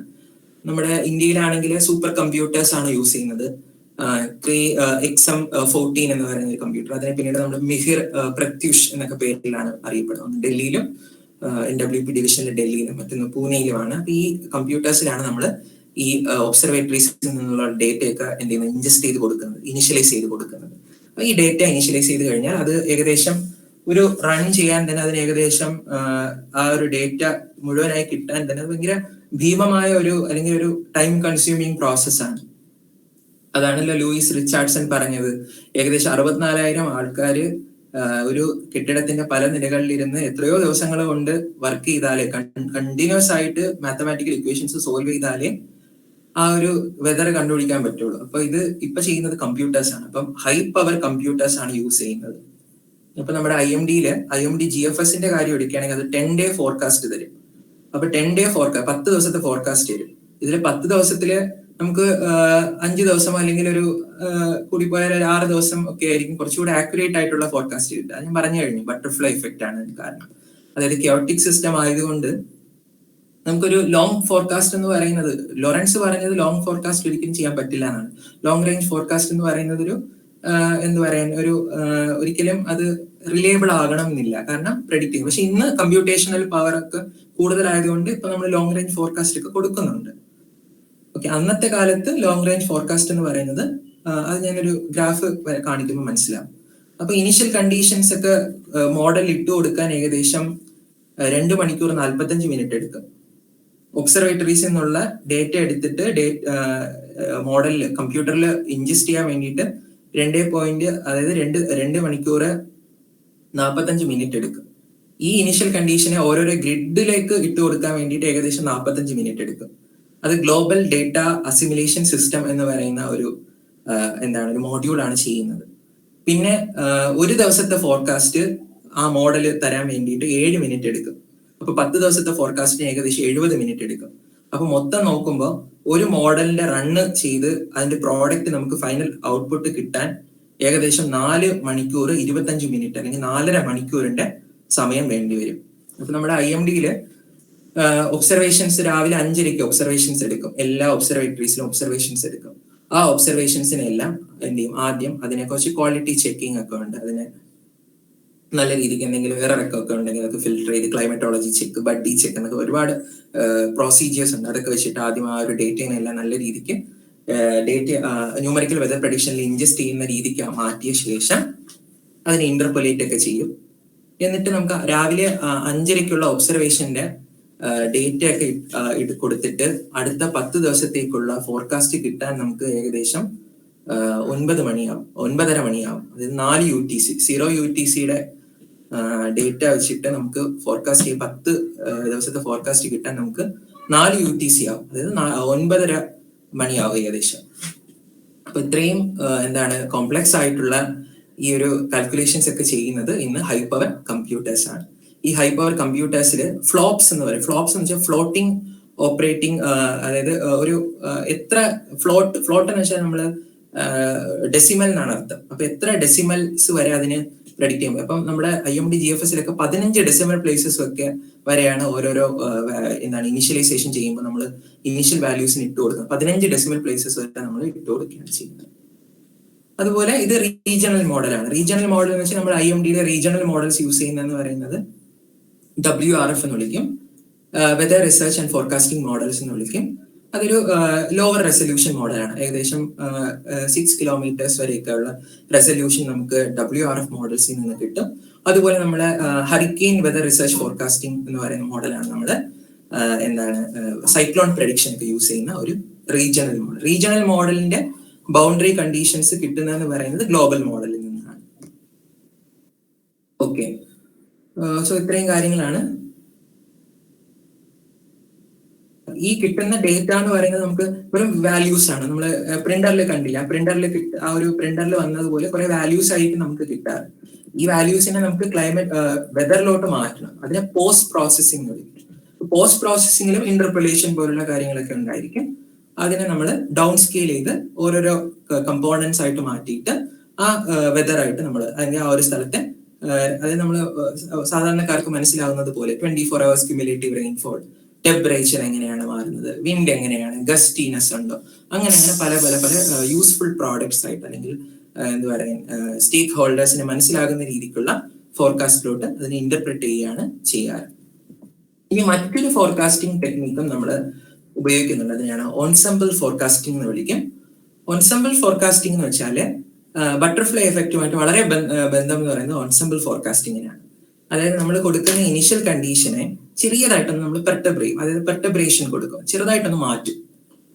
അതായത് ലോറൻസ് ചെയ്തത് കുറച്ച് ഡെസിമൽ വാല്യൂസിനെ മാറ്റിയില്ല, അതുപോലെ നമ്മൾ കൊടുക്കുന്ന ഇനിഷ്യൽ കണ്ടീഷൻസിനെ ചെറുതായിട്ടൊന്ന് മാറ്റും. അങ്ങനെ മാറ്റിയിട്ട് ആ മോഡൽ എങ്ങനെ ബിഹേവ് ചെയ്യുമെന്ന് നോക്കും. അപ്പം കുറെ സെറ്റ് ഓഫ് ഇനിഷ്യൽ കണ്ടീഷൻസ് അല്ലെങ്കിൽ ഒരു ബോൾ ഓഫ് ഇനിഷ്യൽ കണ്ടീഷൻസ് ആണ് നമ്മൾ കൊടുക്കാറ്. ആ ബോൾ ഓഫ് ഇനിഷ്യൽ കണ്ടീഷൻസിൽ ഓരോ ഇനിഷ്യൽ കണ്ടീഷൻസും ഫേസ് സ്പേസിൽ അല്ലെങ്കിൽ ആ സ്റ്റേറ്റ് ഓഫ് ദി സിസ്റ്റത്തിനെ ഓരോരോ ട്രജക്ടറിയിലായിരിക്കും കാണിക്കുക. അങ്ങനെ കാണിക്കുന്ന സമയത്ത് കുറച്ച് ഇനിഷ്യൽ കണ്ടീഷൻസ് എന്തായിരിക്കും പ്രോബബിലിറ്റി, അതായത് നമ്മൾ ഇവിടെ തന്നെ അറിയാം ഈ ഒരു പ്രദേശത്തായിരിക്കും കൂടുതൽ ചാൻസസ്, അതായത് ഈ ഒരു വെതറിനായിരിക്കും കൂടുതൽ ചാൻസസ്. ഇത് രണ്ടും എന്താണ് ആ ഒരു ഓൺസെമ്പിൾ സ്പ്രെഡ് എന്ന് പറയുന്നത് വളരെ കൂടുതലാണ് ഇവിടെ. അപ്പൊ ഇവിടെ നമ്മൾ പ്രൊബബിലിസ്റ്റിക് ആയിട്ട് നോക്കുകയാണെങ്കിൽ ഈ ഒരു പ്രദേശത്തായിരിക്കും കൂടുതൽ റെയിൻഫോൾ. ഇപ്പൊ സപ്പോസ് ഇതൊരു റെയിൻഫോളിന്റെ കറസ്പോണ്ടിങ് വേരിയബിൾ ആണെങ്കിൽ ഇവിടെ ആയിരിക്കും കൂടുതൽ ഹെവി റെയിൻ കിട്ടാനുള്ള ചാൻസസ് എന്ന് നമുക്ക് പറയാൻ പറ്റും. ഇതാണ് ഓൺസെമ്പിൾ ഫോർകാസ്റ്റിംഗ്. അതായത് നമ്മൾ കൊടുക്കുന്ന ഇനിഷ്യൽ കണ്ടീഷൻസിനെ ചെറുതായിട്ടൊന്ന് ഡിഫറെന്റ് ഇനിഷ്യൽ കണ്ടീഷൻസ് ആയിട്ട് കൊടുത്തിട്ട് നമ്മൾ മോഡലിനെ തന്നെ ഒന്നും കൂടെ റൺ ചെയ്യും. ഇപ്പൊ ഇവിടെ കണ്ട മനസ്സിലാകും, ഇവിടെ ഒരുപാട് അതായത് ഇനിഷ്യൽ കണ്ടീഷൻസിനെ തന്നെ നമ്മൾ അതായത് ആദ്യം ഒരു റൺ ചെയ്തു, അപ്പൊ നമുക്ക് കിട്ടിയ പ്രോഡക്റ്റ് ഇതാണ്. അതിനെ വീണ്ടും ചെറുതായി ഒന്ന് ചേഞ്ച് ചെയ്തു, അപ്പൊ നമുക്ക് കിട്ടിയ പ്രോഡക്റ്റ് ഇതാണ്. അങ്ങനെ ഓരോരോ തവണയും നമ്മൾ ചെറിയ മാറ്റങ്ങൾ വരുത്തിയിട്ട് മോഡലിനെ റൺ ചെയ്തിട്ട് കിട്ടിയ പ്രോഡക്ട്സിൽ നമ്മൾ എല്ലാം ഒന്ന് ചേർത്ത് വെച്ചിട്ട് നമ്മൾ എവിടെയാണ് കൂടുതൽ, അപ്പൊ നമുക്ക് ഈ പ്രോഡക്ട്സിൽ നിന്നൊക്കെ കിട്ടാൻ ഈ ഒരു പ്രദേശത്ത് സപ്പോസ് ഇത് ഹെവി റെയിൻഫോൾ ക്യുമുലേറ്റീവ് റെയിൻഫോൾ ആണെങ്കിൽ ഈ ഒരു പ്രദേശത്ത് കിട്ടാനുള്ള മഴയുടെ അളവ് വളരെ കൂടുതലാണെന്ന് നമുക്ക് ഈ ഓൺസെമ്പിൾ ഫോർകാസ്റ്റിൽ പറയാൻ കഴിയും. അതായത് ഏകദേശം 80% വരെ ഇവിടെ പ്രോഡക്റ്റ് ഇവിടെ ഈ മഴ പെയ്യാൻ ചാൻസസ് ഉണ്ട്. ഈ ഗ്രീൻ പോർഷൻസിലും അതുപോലെ. അങ്ങനെ നമുക്ക് ഓൺസെമ്പിൾ ഫോർകാസ്റ്റിംഗ് എന്ന് പറയും. ഓൺസെമ്പിൾ ഫോർകാസ്റ്റിംഗിന് ഒരു മോഡലിൽ തന്നെ ഡിഫറെന്റ് ഇനിഷ്യൽ വാല്യൂസ് വെച്ചിട്ട് ചെയ്യാം. അങ്ങനെ ചെയ്യുന്നതാണ് ഒരു സിംഗിൾ മോഡലിൽ ചെയ്യാൻ കഴിയും. അതുപോലെ മറ്റൊന്നാണ് മൾട്ടി മോഡൽ, അതായത് പല മോഡൽസ് യൂസ് ചെയ്തുകൊണ്ട് നമുക്ക് ചെയ്യാൻ പറ്റും. IMD-യിൽ യൂസ് ചെയ്യുന്ന ഓൺസെമ്പിൾ ഫോർകാസ്റ്റിംഗ് ആണ് GEFS എന്ന് വിളിക്കും. GEFS ഗ്ലോബൽ ഓൺസെമ്പിൾ ഫോർകാസ്റ്റിംഗ് സിസ്റ്റം എന്ന് വിളിക്കും. ഇതിനകത്ത് 21 ഡിഫറെന്റ് മോഡൽസ് ഉണ്ട്. UK മെറ്റ് ഓഫീസിന്റെ NSUB GFS, നോയുടെ NSUB GFS, അതുപോലെ ജപ്പാൻ മെറ്റ് ഏജൻസി, അങ്ങനെ അതുപോലെ global forecasting system IMD GFS, അങ്ങനെ 21 മെമ്പേഴ്സ് ഉള്ള ഒരു അതായത് ഡിഫറെന്റ്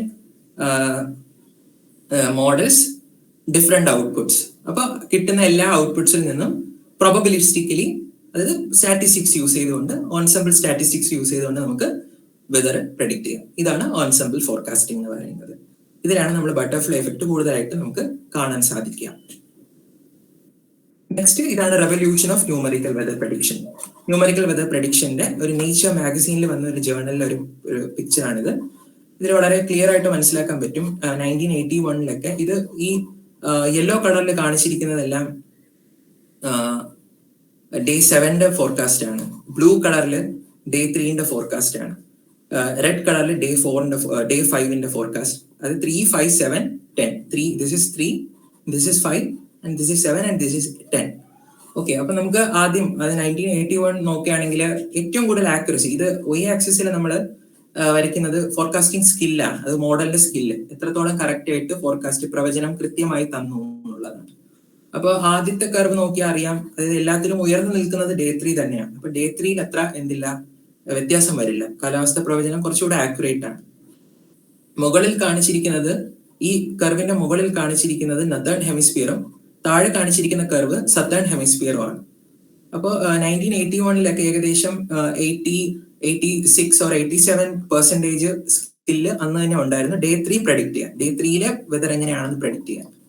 അതേസമയം സദേൺ ഹെമിസ്ഫിയറിൽ അത് ഏകദേശം 72 or സംതിങ് ഉള്ളൂ. കാരണം എന്താണെന്ന് വെച്ചാൽ സദേൺ ഹെമിസ്ഫിയറിൽ ഫുള്ളും എന്താണ് ലാൻഡ് കുറവല്ലേ, ലാൻഡ് തീരെ ഇല്ല. അപ്പൊ അതുകൊണ്ട് അന്ന് ഉപയോഗിച്ചിരുന്ന സർഫസ് ഒബ്സർവേഷൻസ് മാത്രമായിരുന്നു. അപ്പൊ അതുകൊണ്ട് അത്ര ഡേറ്റ അന്ന് അവിടെ കിട്ടില്ലായിരുന്നു. സദേൺ ഹെമിസ്ഫിയറിൽ എന്ന് പറയുമ്പോൾ ഫുള്ളി സമുദ്രമാണ് അവിടെ കൂടുതൽ. അപ്പൊ അതുകൊണ്ടാണ് അവിടെ ഫോർകാസ്റ്റിംഗ് സ്കില്ല് കുറയാൻ കാരണം. പിന്നെ ഡേ 5 നമുക്ക് അന്ന് കുറച്ച് എത്രയായിരുന്നു, ഒരു 78% ഓഫ് നോർത്തേൺ ഹെമിസ്ഫിയറിൽ സ്കിൽ ഉണ്ടായിരുന്നു. പിന്നെ 46 സംതിങ് ഡേ 7 ഉണ്ടായിരുന്നു. അന്നത്തെ കാലത്ത് ഡേ 10 ഒന്നും ഇല്ലായിരുന്നു, അന്ന് പ്രഡിക്ട് ചെയ്യാൻ പറ്റില്ല. പിന്നെ 1997 അല്ലെങ്കിൽ ഒരു 19 എന്താ പറയാ ഒരു ലേറ്റ് 90s എന്ത് ചെയ്തിരുന്നത് ഡേ 10 ഒക്കെ നമുക്ക് പ്രഡിക്ട് ചെയ്യാൻ പറ്റിയത് വെതർ പ്രഡിക്ഷനിൽ.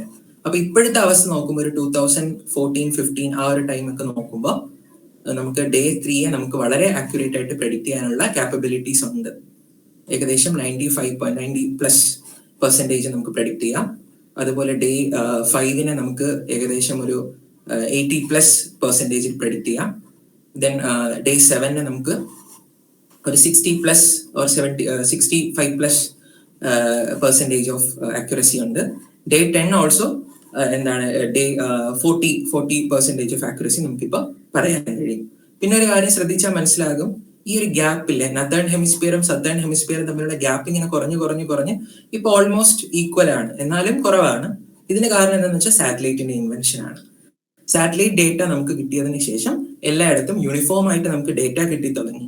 അങ്ങനെ നമുക്ക് വളരെ ആക്യുറേറ്റ് ആയിട്ട് നമുക്ക് നോർത്തേൺ ഹെമിസ്ഫിയറിലും സദേൺ ഹെമിസ്ഫിയറിലും ഒരുപോലെ നമുക്ക് ഡേറ്റ ഫോർകാസ്റ്റ് ചെയ്യാൻ കഴിയുന്നു. ഓക്കെ, സോ ഇത്രയാണ് ഞാൻ പറയാൻ ഉദ്ദേശിച്ചത്. Thank you.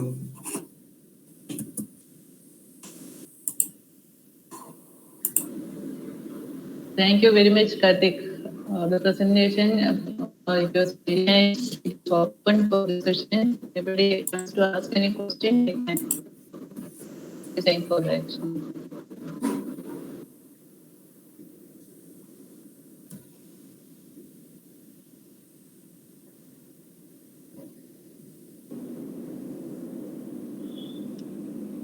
Hello, Mr. Karthik.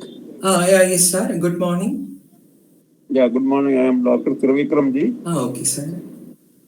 Yeah. You know, whenever I want to get a picture of the weather tomorrow, Okay. I always will have to go to the BBC weather. What I am pointing at is, you got to the IMD through Government of India or whatever, Okay. must arrange for at least a 2 or 3 minute weather prediction with Vegas, with Doordarshan and other television channels of India. It will need some kind of a amendment of the present day rules governing the operation of private television channels as well as Doordarshan. Because our newspapers only report Kudiya Chuda, Kuranya Chuda. Okay. What is needed is for the younger generation, school-going students, even kindergarteners, they will be learning more about our weather, day-to-day weather and weather change. If this arrangement is implemented, if it needs some kind of a amendment of a act governing the broadcasting, television broadcasting, and this needs to be done. And the initiative should come from higher ups in the India Meteorological Department. Thank you. Okay, sir. Okay. So we will be focusing on more social outreach through various social medias like Twitter, and we have a Twitter handle, and then YouTube channels are there. my point is it should come either preceding the news or toward the end of the news. In the prime time it should appear. Okay, That's sir. the point. Okay, You sir. know, Okay. you are very familiar with the BBC weather. Yes, sir. Yeah, something similar. Okay, sir. Okay. Thank you. Okay, sir. Okay. Thank you. Thank you for the valuable suggestion. Sir അത് കാർത്തിക്കിന്റെ ലെവലിൽ ചെയ്യാവുന്ന ഒരു കാര്യമല്ല. Sir പറഞ്ഞ short spell അത് available ആക്കണം, അത് broadcast ചെയ്യാനുള്ള സൗകര്യം ഉണ്ടാക്കണം എന്നുള്ളതാണ്. ഞങ്ങൾ 3 hourly നമ്മൾ നൗകാസ്റ്റ് എന്ന് പറയുന്ന നമ്മുടെ വെബ്സൈറ്റിൽ അവൈലബിൾ ആണ്. സാർ അത് കണ്ടിരുന്നോ എന്ന് അറിയില്ല. ഈ ഒരു സജഷൻ ഞങ്ങൾ അറിയിക്കാൻ ശ്രമിക്കാം.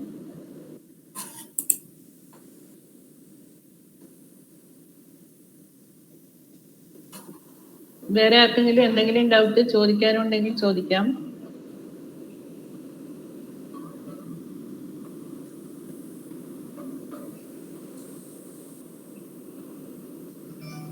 ആർക്കും വേറെ സംശയങ്ങൾ ഇല്ലെന്ന് തോന്നുന്നു. അപ്പോൾ നമുക്ക് വൈൻഡപ്പ് ചെയ്യാം. പങ്കെടുത്ത എല്ലാവർക്കും നന്ദി. നാളെ 11:30 നമുക്ക് അടുത്ത ലെക്ചർ സീരീസ് ഉണ്ടായിരിക്കും. ഇത് പ്രസന്റ് ചെയ്ത കാർത്തിക്കിന് thanks. Okay, we will wind the meeting now. Okay, thank you so much. Okay, madam. Can you please send phone number Mr. Karthik? Karthik? Okay, ma'am. I will be put this in chat box. Okay, thank you.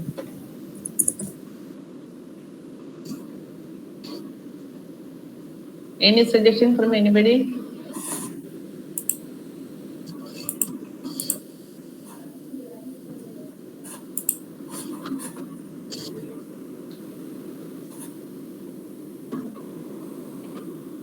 വേറെ ആർക്കും ഒന്നും പറയാനില്ല എന്ന് തോന്നുന്നു. അപ്പൊ നമ്മൾ ഇവിടെ wind up ചെയ്യാണ്. നാളെ 11:30 നമ്മുടെ അടുത്ത ക്ലാസ്സിന് എല്ലാവരും വരണമെന്ന് പ്രതീക്ഷിക്കുന്നു. ഓക്കെ.